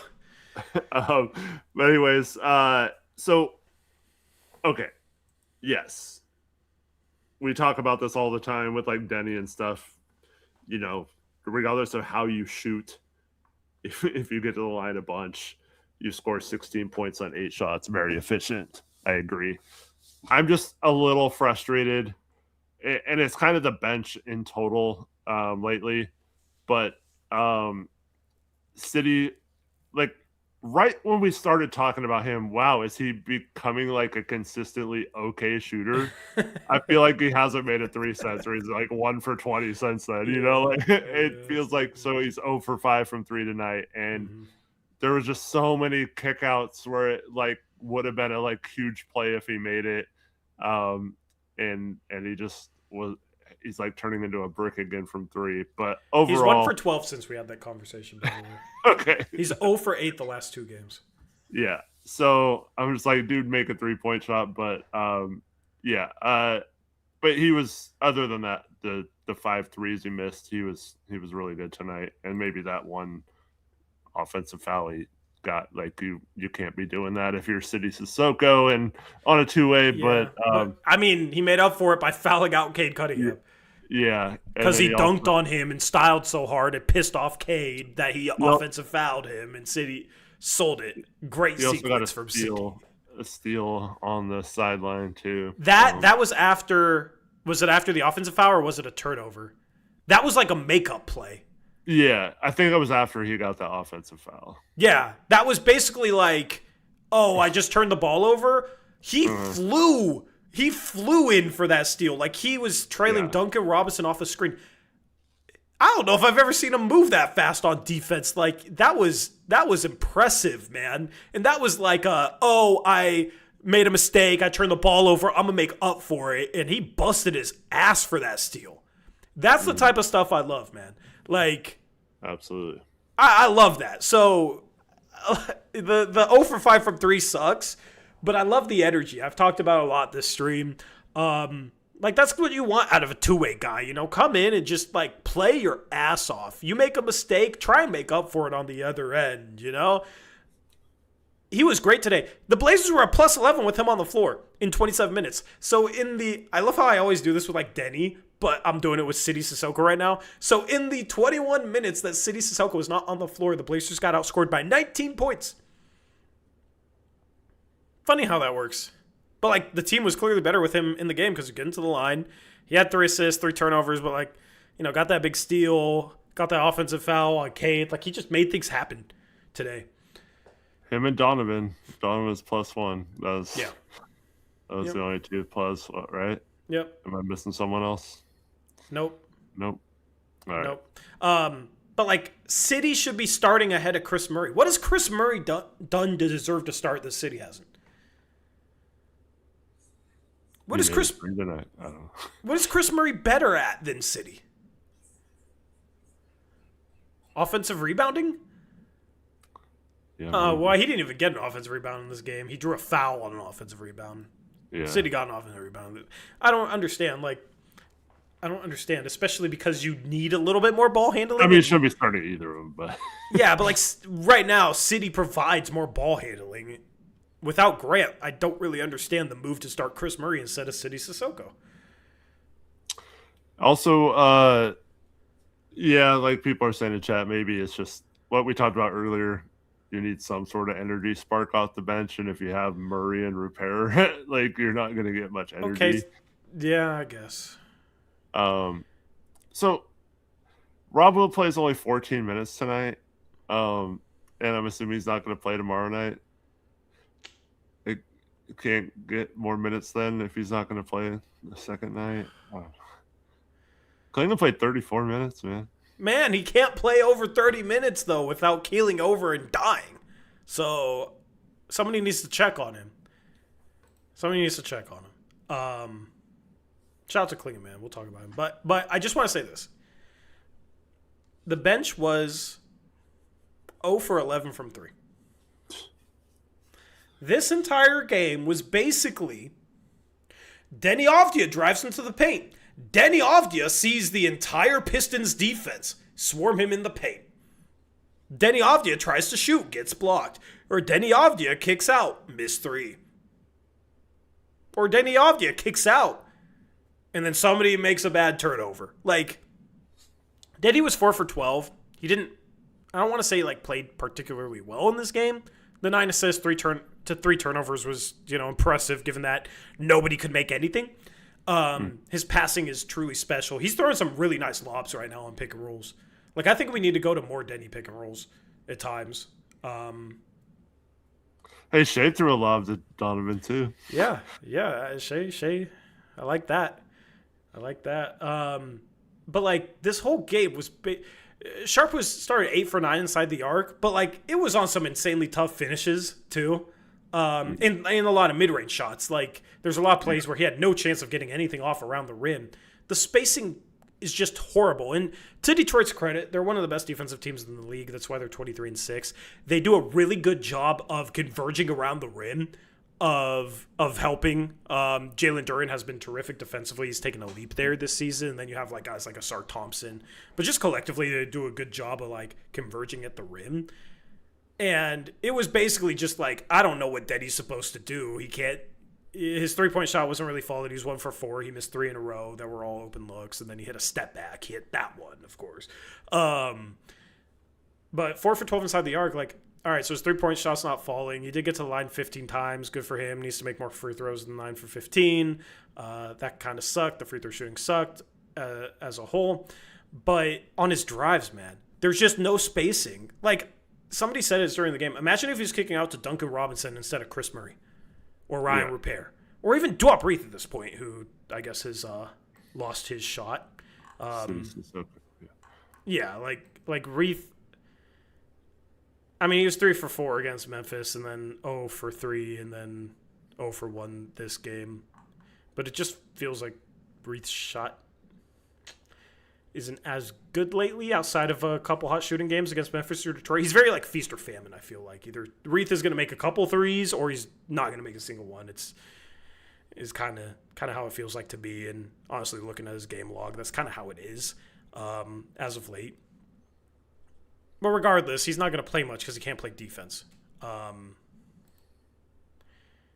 His defense is brutal. But, like, Denny's kicking out to garbage 3-point shooters, and it allows defenses to just swarm him every time he drives.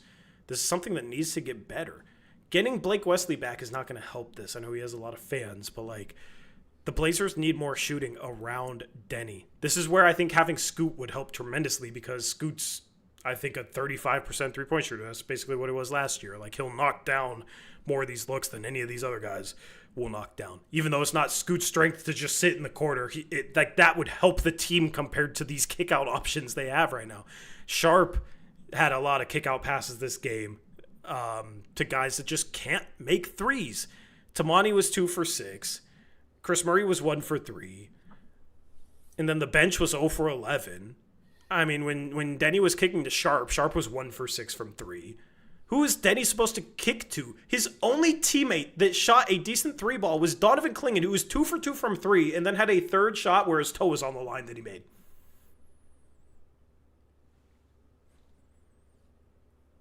Yeah, I mean, this goes back to what we were talking about earlier in the stream, right? When is that going to be addressed? Yeah. Yeah. Just think how good Denny would be with that. I know. Like, he's amazing without that. Yeah. I know. But this is why, like, you know, Denny haters, where they're just waiting for him to have a bad game where he doesn't shoot well, and they'll see 4 for 12 and they'll hate on him for this. It's like, are you watching the games? Or are you just excited to be able to criticize him for something? Because this entire game, I just see him getting absolutely swarmed every time he puts the ball on the floor. He has no chance to really do much. And he's creating all these shots. He still had 9 assists with only 3 turnovers. With good shooting around him, he could have had 12, 13 assists. And he probably would have gotten more buckets at the rim because he would have had more space to operate. They need to fix it. Yep. They need to fix the shooting. And I'm not bringing this up to like compare Denny and Shea at all, but recently Shea has actually, there's been several games where he's led the team in potential assists and ended up with 2 or 3 instead of 12 or whatever, which is ridiculous. And so I think both of them would benefit with some spacing on the floor where that paint isn't as clogged, because they're both doing a really good job at getting to the rim. There's just so much resistance when they get there. Yeah. Absolutely. Let's talk about Klingan. So he's my player of the game as well. And the poll's getting it right. Shout out to the poll for 38% Donovan Klingan. So It didn't start off that way. yeah, kind of funny. Every post game show, I feel like, oh man, his offensive flashes. And listen, like, if it's year 4, year 5, and the flashes haven't really improved, then I'm not going to sit here and be like getting excited about a couple of flashes during the game. But because he's a second-year player, right? You're hoping that he like continues to add more to his game and start to do more. And that's kind of the stage I feel like we're at right now, where he's starting to show you some things, man. 2 for 2 from 3. Like, the jumper looks good. He's shooting it confidently. He was at 26.6% before this game. What's he at now? He's now 19 for 66. I don't know what the percentage is on that. I could do the mental math. That's like 28.5%. 28 So point. 19 to 66. Yeah, 28.6. Oh, crap. There are numbers in there. 19 divided by 66. 28.78. I was very close. Basically 28.8. Yeah. So he's still in the 20s, but he's getting close to getting out of the 20s, man. Like, I'm kind of joking, being silly here, but lately he's shot a good 3 ball.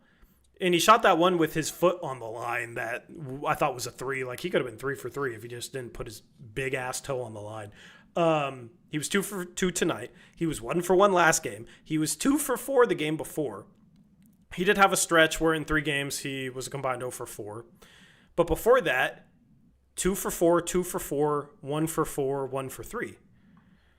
And this goes all the way back to the 19th.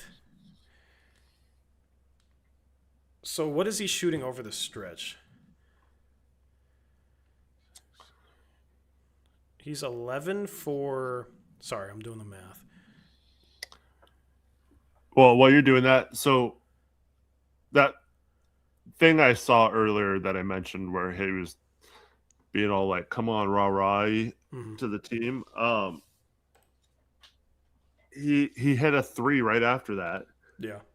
And it just, like, when he went to shoot it, I'm like, oh, this is cash. Because, like, it has felt the last couple games like he went from being like, oh man, I have to shoot this, but I'm not quite sure of myself, to like, I'm going to knock this down. And I don't know. It just seemed like he shot it like, I'm making this 3. And he's doing a really good job of not really forcing them or anything. He's doing it within the flow, and he's not doing it every time he's got an open shot, which he very easily could. But like, I don't know. I just like how he's only taking a few, even though he's starting to make them. Yeah. So I did the math. Since November 19th, he's shooting 42% from 3 on about 2 attempts a game.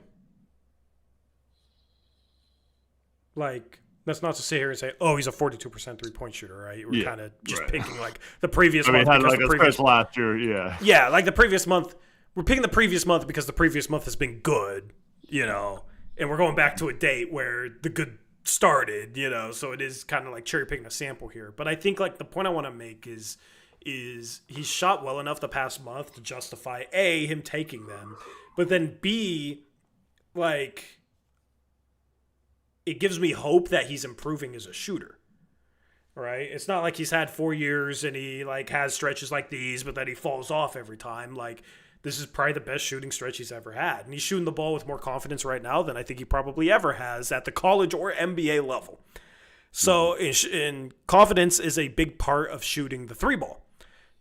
So I'm hopeful that this is him becoming a solid 3-point shooter. You know, he's almost up to 30% on the season. He really struggled. He was 23% in October. He had some stretches where he was shooting a lot of them, even though they weren't going in. We kind of talked about it. But as of the past month, they've started falling in at a decent rate. which is exciting. Mhm. And he has a couple where he put his foot on the line. I think there was a game recently where he also had his foot barely on the line that he knocked down a shot, you know? So that plus the plus the passing flashes. He had 2 assists in this game, but one of the assists on the backdoor cut from Denny Ooh, was that was nice. a great pass, and that made it look easy, man. And that's what I'm talking about, like him just being a hub, reading things at the top of the arc. This kid can pass. This kid can pass. Like the passing flashes, the offensive rebounding, the good screen setting. You know, he was 6 for 8 today. He was 6 for 7 the game before. He was 6 for 9 the game before that. You know, he's finishing around the rim now. 19 points, 14 points, 17 points. He's playing really, really good basketball. And I feel like we're just starting to scratch the surface of him as a shooter. Like, I think he has the potential to become a Brooke Lopez type of 3-point shooter where it's not going to necessarily be the most impressive possession, but he shoots enough of them at a high enough percentage where defenses have to respect it and it opens up the floor. I don't want to say he's quite there yet, but I mean, if he's shooting 40% right now, yeah, maybe he can get there. And then the passing, I feel like we're just scratching the surface on that. So I absolutely love the way he's playing. Defensively, I think he's doing a pretty good job. The last 4 games has had at least 2 blocks each game. He has 2 games of 3, 2 games of 2. So starting to see him block some more shots again. Really, really happy with Klingan's play. Yeah, and he's battling out there. The other thing that's been great is he's looking to score a little bit off his offensive rebounds, and it's such a game changer. The offensive rebounding, he's leading the league in offensive rebounds. Although Duran had so many tonight, maybe he passed him, but just kidding. But like he had one where he caught the ball off a rebound in the middle of the paint, went right back up with 2 hands. And man, he's been finishing or getting fouled on a lot of them. He probably should be getting more fouls drawn because they're beating him up or draped on his arms a lot. And man, I just think he's doing a really good job of looking to score now. That was the one knock I had on him earlier in the season was so many times he could have gone right back up with it, I thought, and he was just not even looking to shoot the ball at all. And now it seems like he's made that effort or that change to like be aggressive, and I think it's brought out another side of him. Maybe I'm getting ahead of myself, but it's rare that I'm like the optimist, right? I'm normally pretty even keeled. I have a feeling he's going to make an All-Star game at some point in his career. I do have that feeling. Like the defensive impact plus the rebounding plus the passing ability. Like I think he'll have like a Jared Allen type of All-Star appearance at some point in his career, you know, or an Andre Drummond type of All-Star appearance. We've seen bigs like that make All-Star appearances before. And I think Klingan has more skill than either of those guys, both as a shooter and a passer. So, you know, it's just the like, can he raise his floor as a scorer around the rim? Just look at Jalen Duran and the way he's scoring this year. That dude's been awesome this year. That dude should probably be an All-Star in the East. Like, he's been awesome. He's a huge reason why they're the number 1 seed so far. Like, can he raise his floor as a scorer to become an All-Star at some point? Like, I don't know. But, I mean, Rudy Gobert made All-Star games off of being, like, Defensive Player of the Year caliber without doing anything offensively. So, can Klingan raise his defense to that level? Can he become a legitimate shooter? I just love that the Blazers have a guy right now who at 21 years of age, he's already a starting caliber center, like a solid starting caliber center. That with like a pretty high baseline for his production, but then there's just all these fun aspects to his game that are starting to be tapped into a little bit. It's pretty cool. Yeah.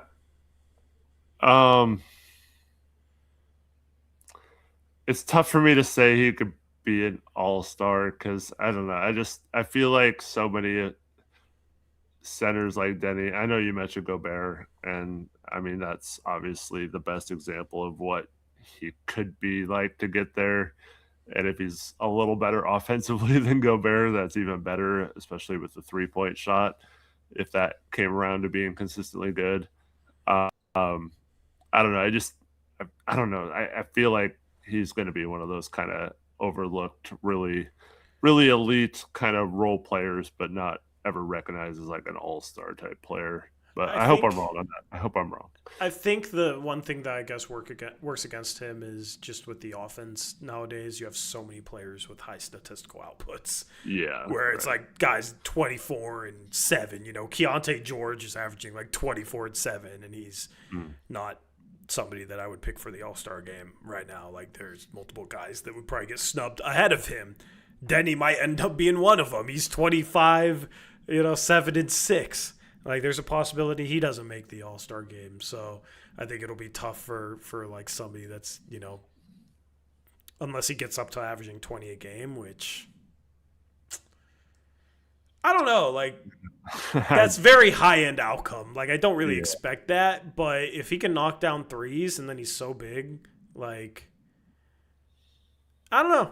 I wouldn't, say it's impossible for him to become that level of guy where he's just knocking down threes and then getting putbacks and getting dump-off passes around the rim and playing 30 minutes a game and getting you close to 20. But, that's, of course, getting a little ahead of ourselves. I love the way he's playing right now. He's the one guy, whose development this year, outside of Denny, I guess, and maybe Sharpe with his recent stretch of play, he's developing as should. We have a lot of guys where it's like, all right, Tamati hasn't really taken a step. Young looks so far away. Chris hasn't really improved in my mind. Rupert hasn't improved. Klingan, it feels like, is on schedule with his development.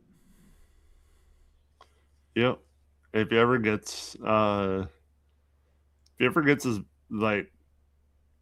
defensive rebounding percentage up for his offensive rebound, I know it's never you should obviously average more defensive rebounds than offensive rebounds, but I feel like it has been a little better lately. But obviously not in a game. It's hard to say it was better in a game where they give up 22 offensive rebounds. Not that was all on him, but I do wonder if there's a way to kind of unlock him as more of a defensive rebounder than he is. But he's still averaging over 10 rebounds a game, so it's hard to complain about that too much. Yeah, I think part of the problem defensively is he's having to try and rebound with 3 opposing players draped on him. And he doesn't get the benefit of the whistle in certain situations where I think he's getting fouled, but then also it's just other guys not doing a good enough job boxing out, basically just oh, Klingan's under there, he'll grab the rebound, then Klingan has to fend off 3 guys. It's an issue. So let's talk about Shaedon. So this is one of those games where he did some super, super impressive stuff, and I like the efficient scoring. I like that he's been an efficient scorer the last, 8, 9, 10 games, however many games it's been now. He was 11 for 21 from the field, 1 for 6 from 3, 2 for 3 from the free throw line. He was 10 for 15 inside the arc, not playing with much space, had some super impressive drives, super impressive finishes. The mid-range right now looks like it's back to being one of the most elite mid-range jump shots in the league.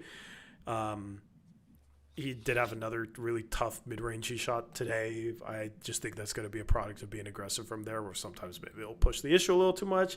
If you're scoring efficiently and being aggressive, I'm fine with a shot or two where it's oh yeah, he forced that, probably not the best look. But if it's a byproduct of scoring the ball efficiently, that's fine, because that just means you're being aggressive effectively. If you're being aggressive but missing a bunch of shots, Caleb Love, and you're shooting bad shots, then that's where I'm going to sit there and be dude, dial it back. You're not efficient. Your scoring is not helping the offense because it's not efficient enough.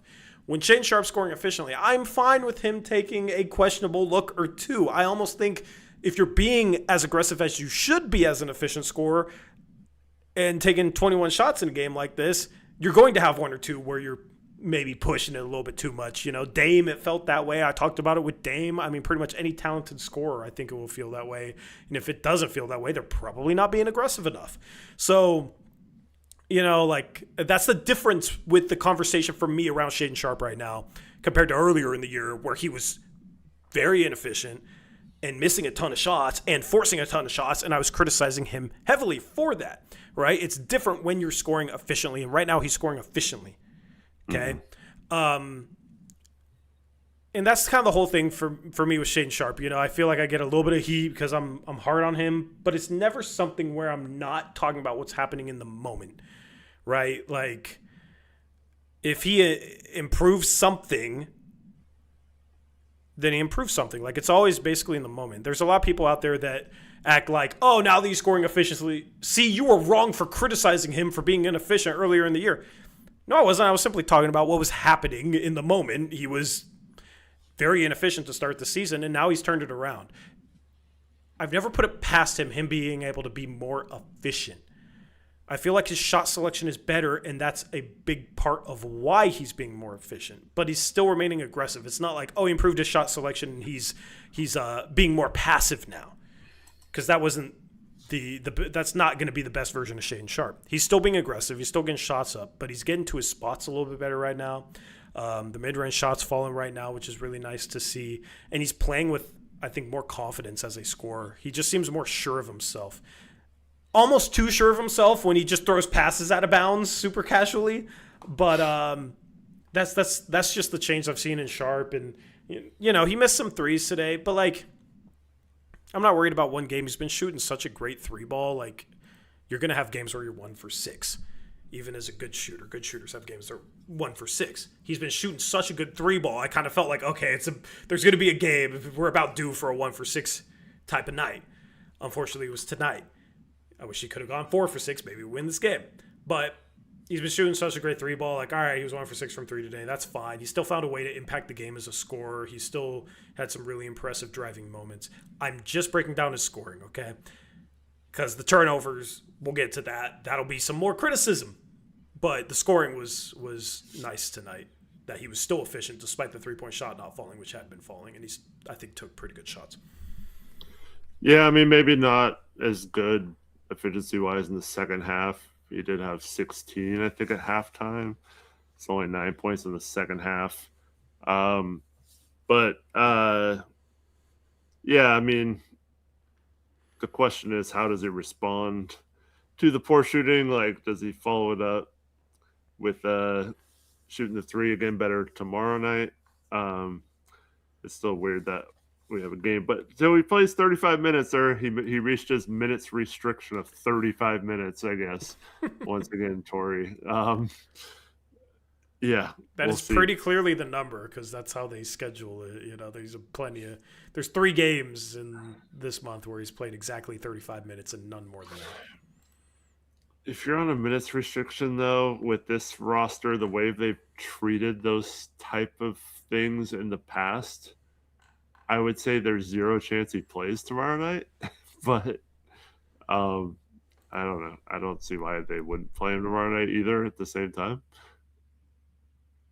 Yeah, I mean, need him to play tomorrow. We might not have Ron Williams either. If you play 35 minutes back-to-back nights, why did he even have a minutes restriction, though? It'd be interesting to see how much they play him tomorrow night. Yeah. And the Magic tonight got blown out in Golden State. Yeah. I mean, they're on the second night of a back-to-back too on the road and just got blown out against the team that you've owned this year. So hopefully, man, just beat the Magic tomorrow. Like, split these games. That's the hope. You'd have won 4 out of 5. Like, oh, I'll take that. But Sharpe's playmaking is a completely different story for me right now, Eric. He's pretty much just a scorer right now, which if he can score, 28 points per 36 efficiently, okay, great. That's a very, very effective score. Okay, so I don't want to diminish that. But man, the last 3 games, he has at least as many turnovers as assists. Okay. In total, he has 9 assists and 17 turnovers. Yeah. 8 turnovers is going to kill that when you never have 8 assist games. Yep. He had, even going back, 6 games ago, he had a 2 assist, 6 turnover game against Memphis. He started off the month. He had a game of 3 assists, 2 turnovers, a game of 5 assists, 2 turnovers, a game of 3 assists, 2 turnovers. Like it was better, right? Since then, he's been turning over the ball a bit too much for not making plays for other guys. And I understand people's point when they say, oh, look who he's passing to. Like, he's had open kick-out passes that guys are bricking. So, of course, he's not going to have as many assists. Like, yes, but also Denny Avdija is finding a way to have games where he has 9 assists and 3 turnovers, And there's times where he gets a bit sloppy and we criticize his turnovers, but he has a lot more games where he has, 9 assists, 10 assists, 11 assists, playing with the same supporting cast as Shaedon Sharpe is playing with right now. So, not to just box score watch the assist number, but at some point it's like, okay, the numbers are what they are. You're turning over the ball a lot more than you're generating made buckets for teammates. And I wish it was better. I wish it was better because today was rough with some of his turnovers. They really hurt this team. After that, there was a stretch where was it after they had that comeback where he had those couple of turnovers to end this game, Eric? We're 2 hours into the stream, so I'm starting to forget certain plays. Was what after what? Those last 2 turnovers he had. Yeah. Yeah, that was like right after they completed their comeback, yeah? Yeah, it was correctly, yeah. It was after it was after they had retaken the lead. Yeah. Those killed their momentum. Yeah. Those were back-breaking turnovers. Between those and the missed free throws, man, Yeah. Yeah, the missed free throws, it's like, all right, you got to get in the gym, practice some free throws. The turnovers is more so like a decision-making thing to me. Like, he doesn't get low enough with his dribble in traffic sometimes. It's a lot of ball handling, and it's not even like he's trying to feed guys and making a bad pass. It's like all on a fast break, he throws it 4 feet behind Caleb Love. Oh, to start the second half, he just tries to flick this casual left-handed, one-handed pass to Denny Avdija and throws it by him out of bounds. Or he's dribbling into 3 people and just losing the dribble. It's not turnovers as a byproduct of him really trying to create for other players. And a lot of them are just silly. That's like, man, you can definitely clean this up. You can definitely be better here. I think he's capable of being better here. I don't know if it's just a mental lapse of focus at times, which has always been a conversation with him, especially on the defensive end, maintaining focus. And there's just times where it's he has these turnovers where it's man, it seemed like you kind of just lost focus there. There's a couple in this game. Really want him to clean it up because I think with the way he's scoring the ball lately, if he could add an element where he's making plays for others, then that would be truly special. But it's just rough when he has games like this where he has back-breaking turnovers and 8 turnovers and 2 assists. Yeah, I completely agree. He's got to do a better job. He had one at the beginning of the game where once again he just dribbles weakly and loses the ball. You got to be better. And I know it happens, and Usher is a great defender, but I mean, in that situation, you got to protect the ball, man. You cannot just let him rip you and then get an easy dunk on the other end. It's such a deflating play when you still have a chance to win this game. And then, like I said, you had the missed free throws by Klingan and Denny, I think, made 2 of 4 in that same stretch. So yeah, it's just, and then he steps out of bounds on a pass. Yeah, that one pulled a CJ. That one sucked. Yeah, that's another one of those lapse of focus things where you're just not aware of where you are on the floor. Yeah, but you did say that he's pretty much just a scorer at this point. I would add that he has been doing a phenomenal job of reading the passing lanes. Yeah. He had 5 steals tonight. That is something that he has really improved on. Yeah. And that is the one thing that's giving me hope for his basketball IQ wise, I've had doubts about him in that regard since before the draft. And that is the one thing that's keeping me somewhat like okay. Like he's doing a pretty good Well, job of reading defenses right now and getting those using as athleticism to get those steals. I have a question for you. Is getting those, pick sixes basically, Hmm. is that an IQ thing or is that just a feel thing? Because I kind of feel like that is more of a feel thing than anything. You're kind of reading the swing pass, right? So, Well, I kind of feel like feel goes along. Like if you have good feel, you naturally have good IQ. So, in my opinion, like players that have a good feel for the game are usually smarter players yeah, I'm trying than to figure out players how that to don't have it. explain kind of what I mean. Like if Like is he just making plays with his athleticism? Like oh, his athleticism helps. Like he's playing quick in the passing lane, and also 7'1" wingspan, right? So that helps.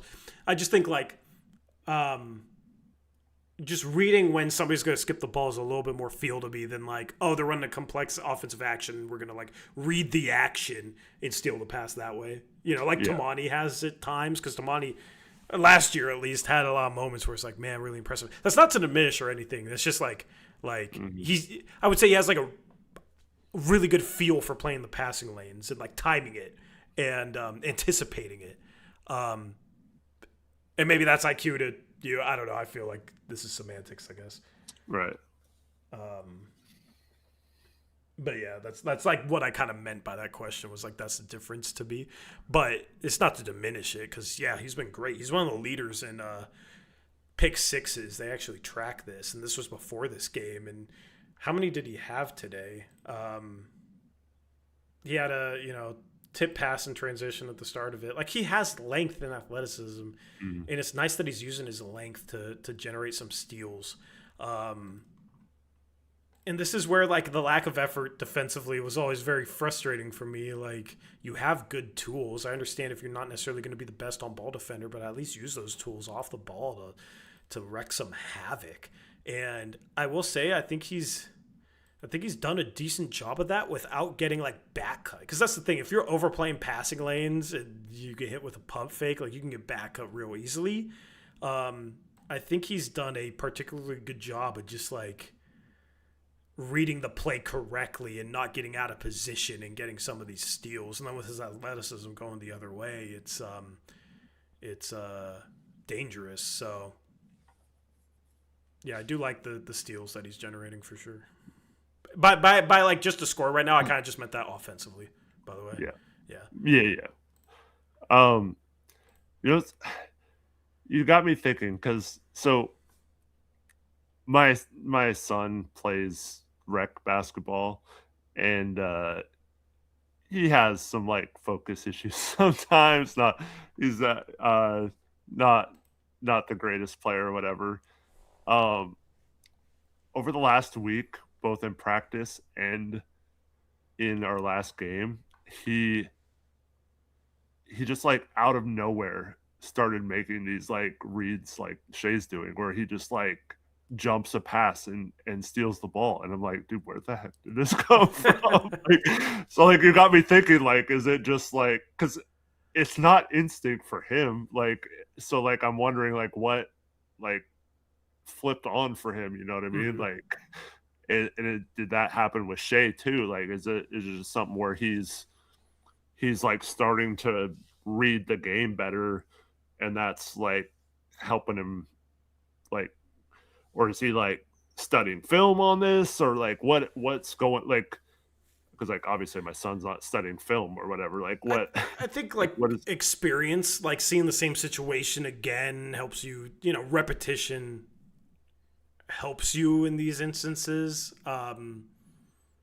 Some of it's like starting to pay attention to like the way the offensive player is like where they're looking or where there's certain things that you can maybe in on based on the person throwing the pass to anticipate that pass. Some of it's like maybe maybe you felt like they were about to throw a pass but weren't sure, so you didn't actually like sprint into the passing lane, and now he's starting to realize, all right, like I'm actually able to anticipate this stuff, so I'm going to react accordingly.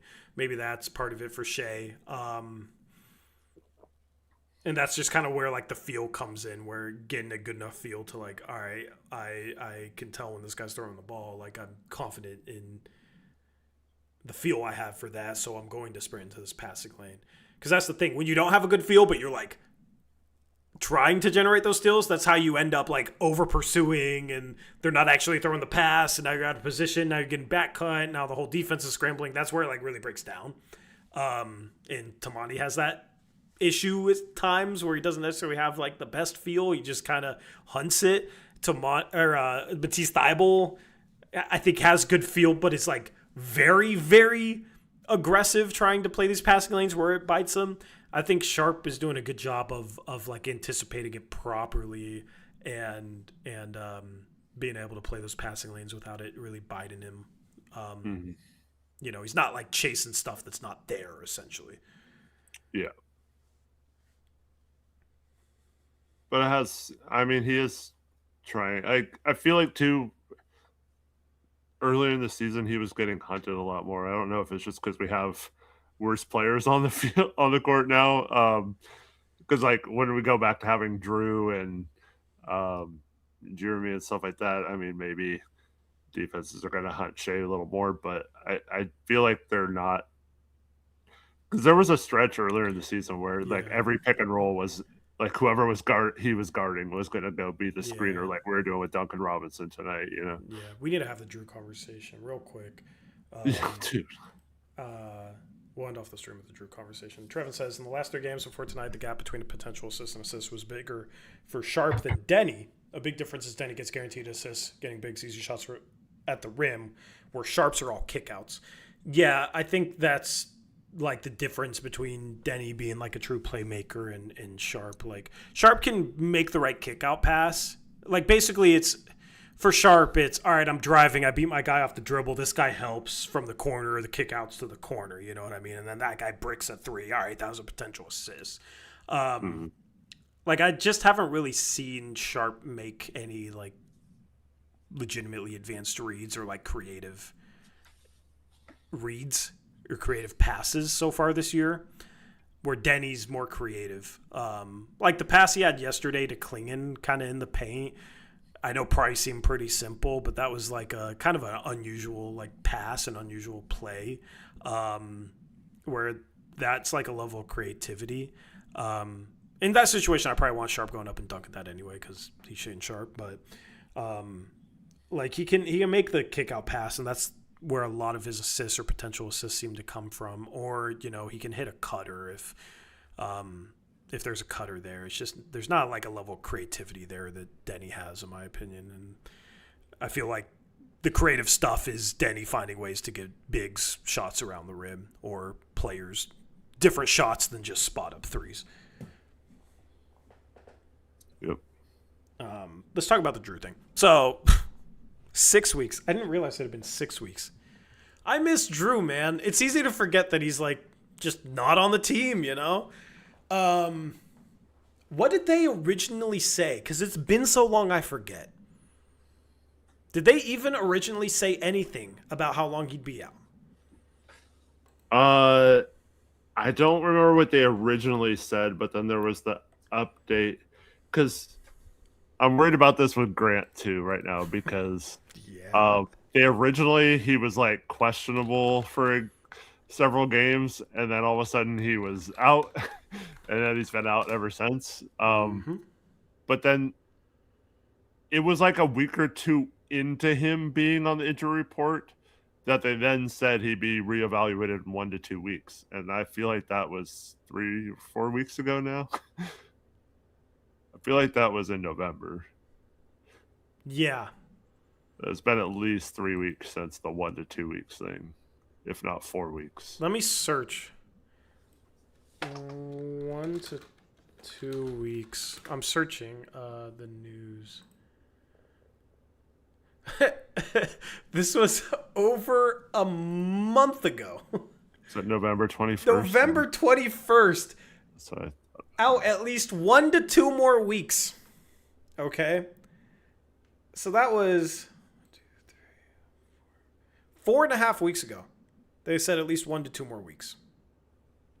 And then we get a report, or I'm just like, I was looking up stuff. I didn't even hear about this. So 3 days ago, Drew Holiday remains without a timetable to return. Yeah. Was that the one that said Thibault was doing? Was that the hiking one, or is that something else? No, I don't even know. I'm just reading like aggregation articles just talking about Drew, or like, CBS Sports RotoWire stuff. Dude, I am getting sick and tired of the complete lack of transparency with the status of our players. It's extremely frustrating as a fan, and especially as someone that covers the team. I keep talking about, like, man, hopefully we get Drew back. I've been saying that for freaking a month. Out at least 1 to 2 more weeks. Of course, that only means at least, like, maybe it's longer. But it's been 4.5 weeks, and now there's no timetable for return when you were telling us at least 1 to 2 weeks 4.5 weeks ago, and he was questionable when he first got this injury. What is happening? Tell us. I don't understand the secrecy. It's so freaking annoying.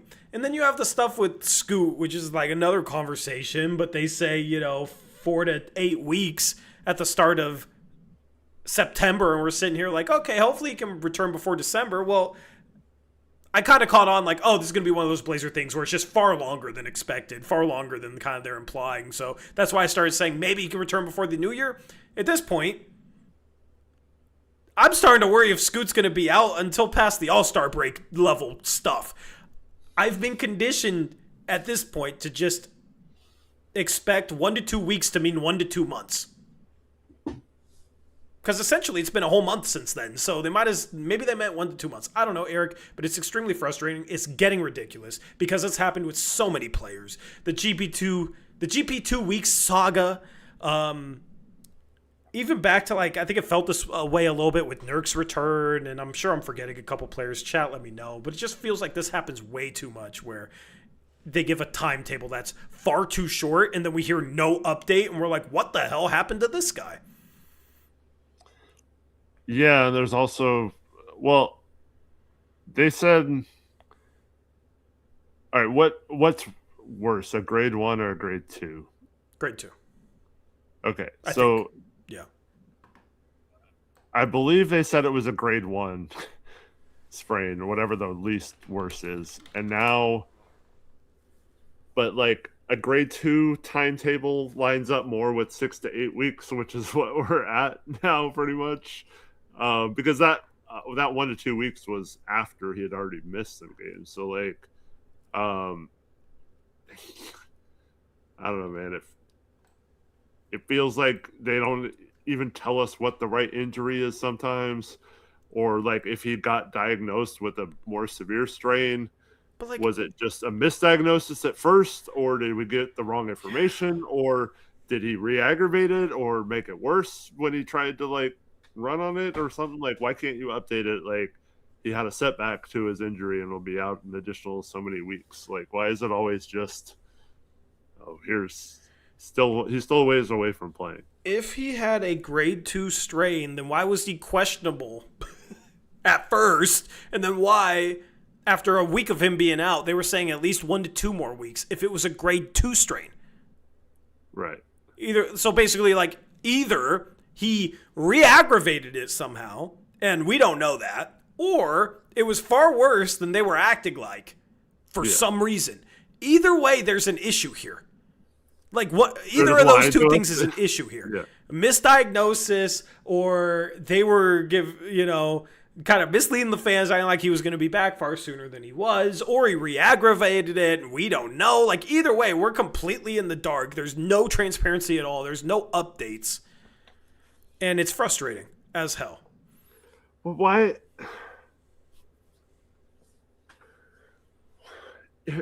let's just say they do play injuries. They try to lessen how much we know about it or how severe it is. Why? Like why? Like he's obviously not coming back in 1 to 2 weeks. If he has a grade 2 sprain, why would you say 1 to 2 weeks then? Yeah, like you know what it creates? It makes it so that when Jeremy Grant misses the 2 games that he just missed, and he's, not ruled out right away, so it's like, oh, maybe he's completely fine. But then I go on Twitter and I see people say, oh, so this means he's going to be out 1 to 2 months. And I'm like, yeah, I kind of feel the same way. Like, if the Drew or Scoot thing is any indication, then don't worry about Jeremy Grant being like doubtful or questionable on the injury report right now. I almost would say expect him to be out a month. Because that's been the way they operate with stuff like this. It's insane. Also, if anyone, including Jeremy, has a sore Achilles, maybe we should just automatically say, hey, he's got a sore Achilles. We don't want to mess with this. We're just going to sit him out for a month. Yeah. Yeah. But also, dude, I understand like calf strain and calf stuff is becoming more of an issue across the league, but this is 3 guys now. Like, we are having too many muscular injuries this year. I don't know if there's a way that it can be prevented a little bit more, but there has been a lot of muscular injuries. The broken foot stuff, the broken finger stuff from Blake Wesley and Matisse Thybulle was just kind of fluky stuff. Like, yeah. Right. But Scoot with his torn hamstring, and then the sore Achilles from Grant, the calf strain from Sharpe, and then he came back, and then he missed time, and minutes restriction, blah, blah, blah, and then Drew, and how that's been handled is just like, is there a way we could be doing better here? And if we can't be better, can we at least be transparent with the fans? Please. But also, if this is going to be such an issue, then that's why it's more important to not have your last 4 roster spots in a season where you're trying to win be Young Hansen, Duop Reith, Ryan Rupert, Chris Murray. I mean, Blake Wesley might not even be in the NBA if we didn't sign him. All right, so that's another one of those roster spots. All right, so that's your 11th roster spot. And then your 9th and 10th roster spots are 2 guys that always get hurt in Matisse Thybulle and Robert Williams. Like, you're basically just setting yourself up to just A, have an injured team, and then B, not have the pieces to withstand it. That's funny. Era asked who's the closest to come back besides JG theoretically now, and David said Dame. Yeah. The thing is, I forgot one of these roster spots is going to somebody who's already out for the entire year. Yeah. Like, so that's part of the problem, yeah. So all right, so Dame's your 15th roster spot out for the year, and then you got Young, Duop Reith, Ryan Rupert, Chris Murray. That's all the way to 11. Then you got Blake Wesley, who might not be in the league if it wasn't for us signing him, right? All right, so he's your 10th guy. And then your 8th and 9th guys, Matisse Thybulle and Robert Williams, they're always hurt. And then Drew Holiday's always kind of banged up with something. Shaedon Sharpe's always kind of banged up with something. And we want to say here like, oh, yeah, look at the injuries and look who they're having to play. They're having to play Chris Murray, Ryan Rupert, or, Duop Reith. Like, that's why it is important if you're going to have the collection of guys that are maybe injury prone or always banged up. If you're going to use a roster spot on somebody that's out for the year, it's important to have guys in Rupert's spot, Reith's spot, Chris Murray's spot that can actually do something. It's not an excuse for me for the front office to just sit there and like, those guys aren't providing anything. You basically have a roster that you knew at some point in the season it was more likely than not that you were going to have to rely upon those guys to do something. Yeah.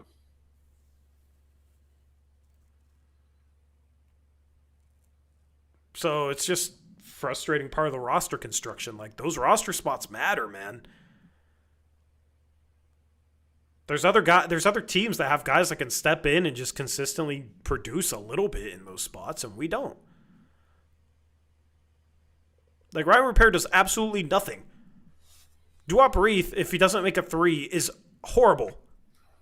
His defense is horrible. Caleb Love is the worst volume shooter in the league. Yep. Yeah. So, anyway. Yeah, the injuries suck. The injuries are frustrating, but, man, I'm not surprised. This is how a lot of stuff goes as a Blazer fan. So is there a way we could do things better? And is there a way we could actually keep the fans in the loop that care about what's happening?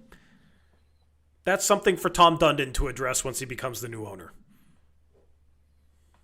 Yep.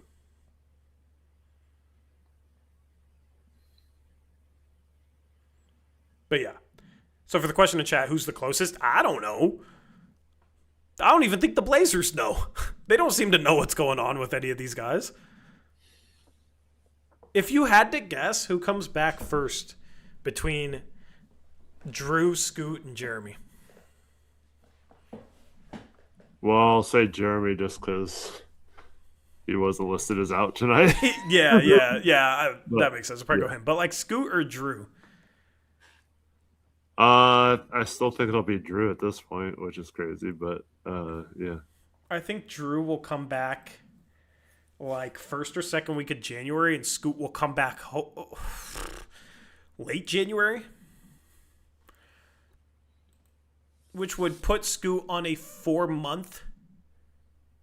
No, October is 1 month, November, December, January. Yeah, that'd be 4 months out. If he got the surgery, would he have been out 4 months? Because at some point it becomes like why didn't they just have him get the surgery because he wouldn't have missed this much time? Yeah. Which would just show complete mismanagement. So somebody in chat brought that up a few streams ago. If anybody in chat knows, like, what's the timeline if Scoot had surgery? Because he clearly had a setback. He clearly had a setback. Like, we didn't hear that, but to me, it definitely seems like he has a setback.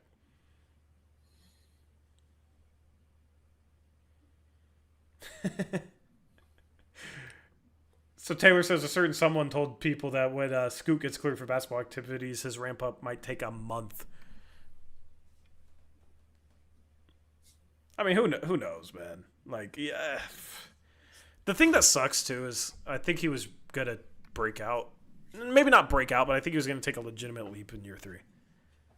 And just the fact that we don't get to find out potentially it sucks.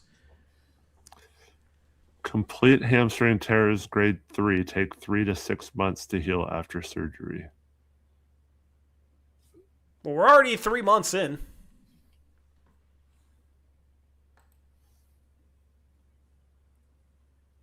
Are we almost 4 months in? No, it was late September. Oh, late September. I was thinking earlier September. No, it was late September. Okay. I also see a 16 to 29 week. So that's pretty close. That's 4 to 7 months. Yeah. That's a little less than 4, but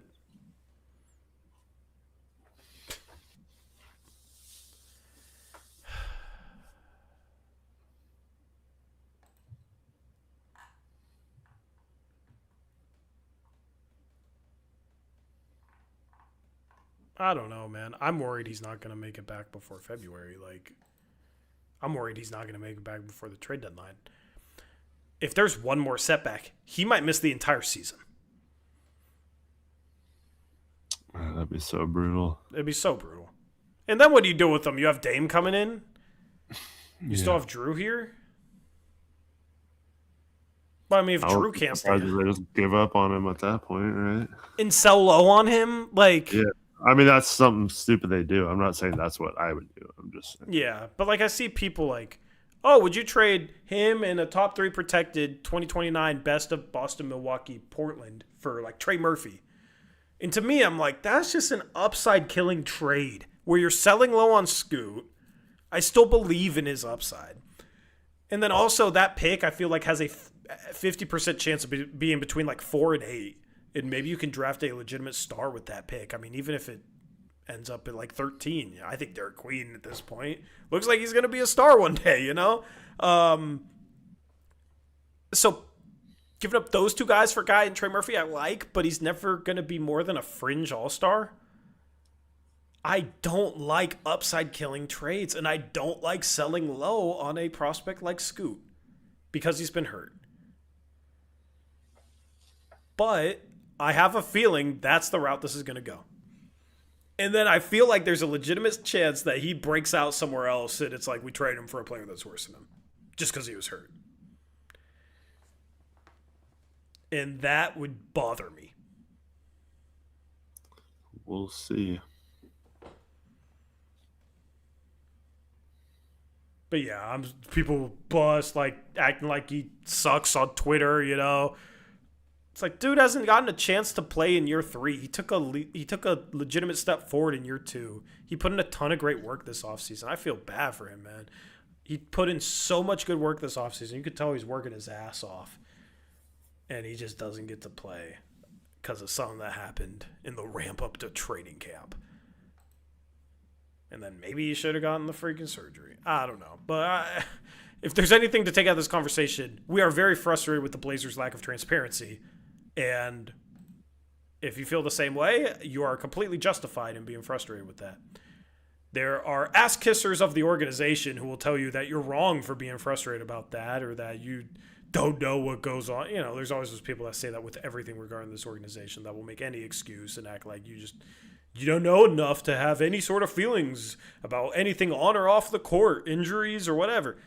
No, like they have been misleading. They have not been transparent. They have not given updates at the end of the timetables that they give. And the injury report, the questionable stuff for Drew Holiday to now it's like, oh, he probably had a grade 2 calf strain. Why was he questionable? That's a very legitimate question. You are very valid in being frustrated about that.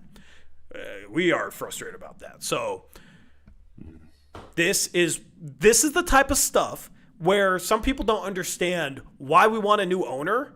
This is the type of stuff that happens where it's like it feels incompetent. It feels off.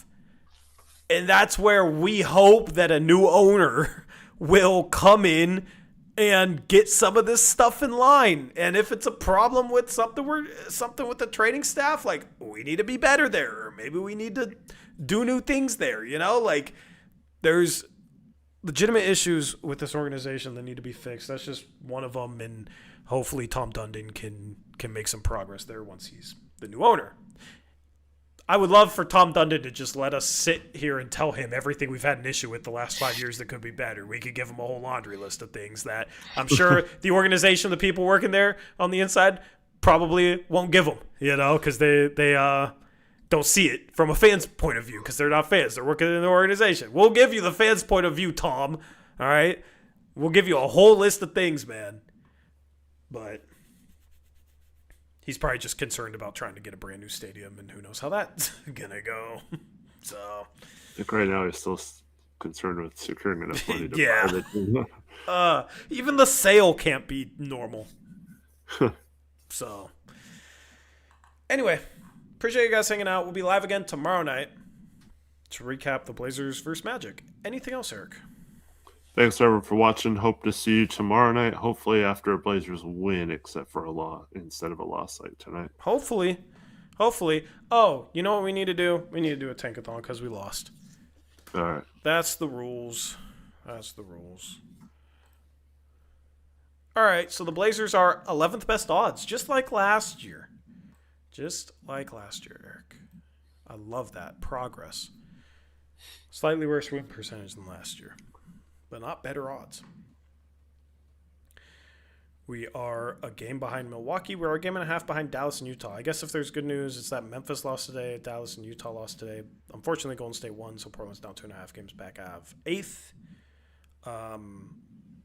3.5 games back of Phoenix for 7th. Phoenix lost recently. You have the Clippers pick is now 4th. That's a tie. Look at New Orleans. They've won 5 in a row. Can they justify their trade by playing their pick into the bottom of the lottery? And can the Clippers save the league by playing their pick into the bottom of the lottery? Really interesting storylines with the lottery this year. We got Washington, Indiana, Sacramento as the top 3 teams. All right, let's simulate it. Let's scroll from the bottom and root for good luck. I need to set up the soundboard again for the reactions. All right, 14 we have San Antonio via Atlanta. 13 we have Chicago. 12 we have Memphis. And 11 we have your Portland Trail Blazers. At 10 we have Milwaukee. At 9 Dallas. At 8 Utah. At 7 Brooklyn moving down a spot. I think that's Charlotte that moved up. At 6 it's Atlanta via New Orleans. And at 5 it's Sacramento. So OKC's top 4. At 4 is Washington. At 3 is OKC via the Clippers. They get one of DeBonsa, Boozer, and Peterson. DeBonsa had a 33-point triple-double today. At 2, we have Indiana, which means the number 1 pick goes to Charlotte. Yeah. Charlotte would be a fun team for the number 1 overall pick. That's like 3 of the 4 teams in the... Well, actually, like 4 out of the 6 would be like, okay, all East teams. Yeah. But then you see OKC there, and like, dang it. Yeah. I will say Charlotte, you trade LaMelo and you draft Peterson, or you draft Boozer or DeBonsa and have LaMelo, Knipple, Brandon Miller, and then Boozer or DeBonsa. That's the start of something. Pretty good start, yeah. Yeah, I think the Knipple pick looking so good. Like, if they can hit in this year's draft, like that's where they can really start a turnaround. Because I don't think Knipple will ever be number 1 on a contender, but I think I don't know. So far, he looks like he'll be capable of being a number 2 on a contender one day. I mean, he's so young and he's been phenomenal. So if you can get your number 1 in this draft, and then Knipple's your 2 and Brandon Miller's your 3, like.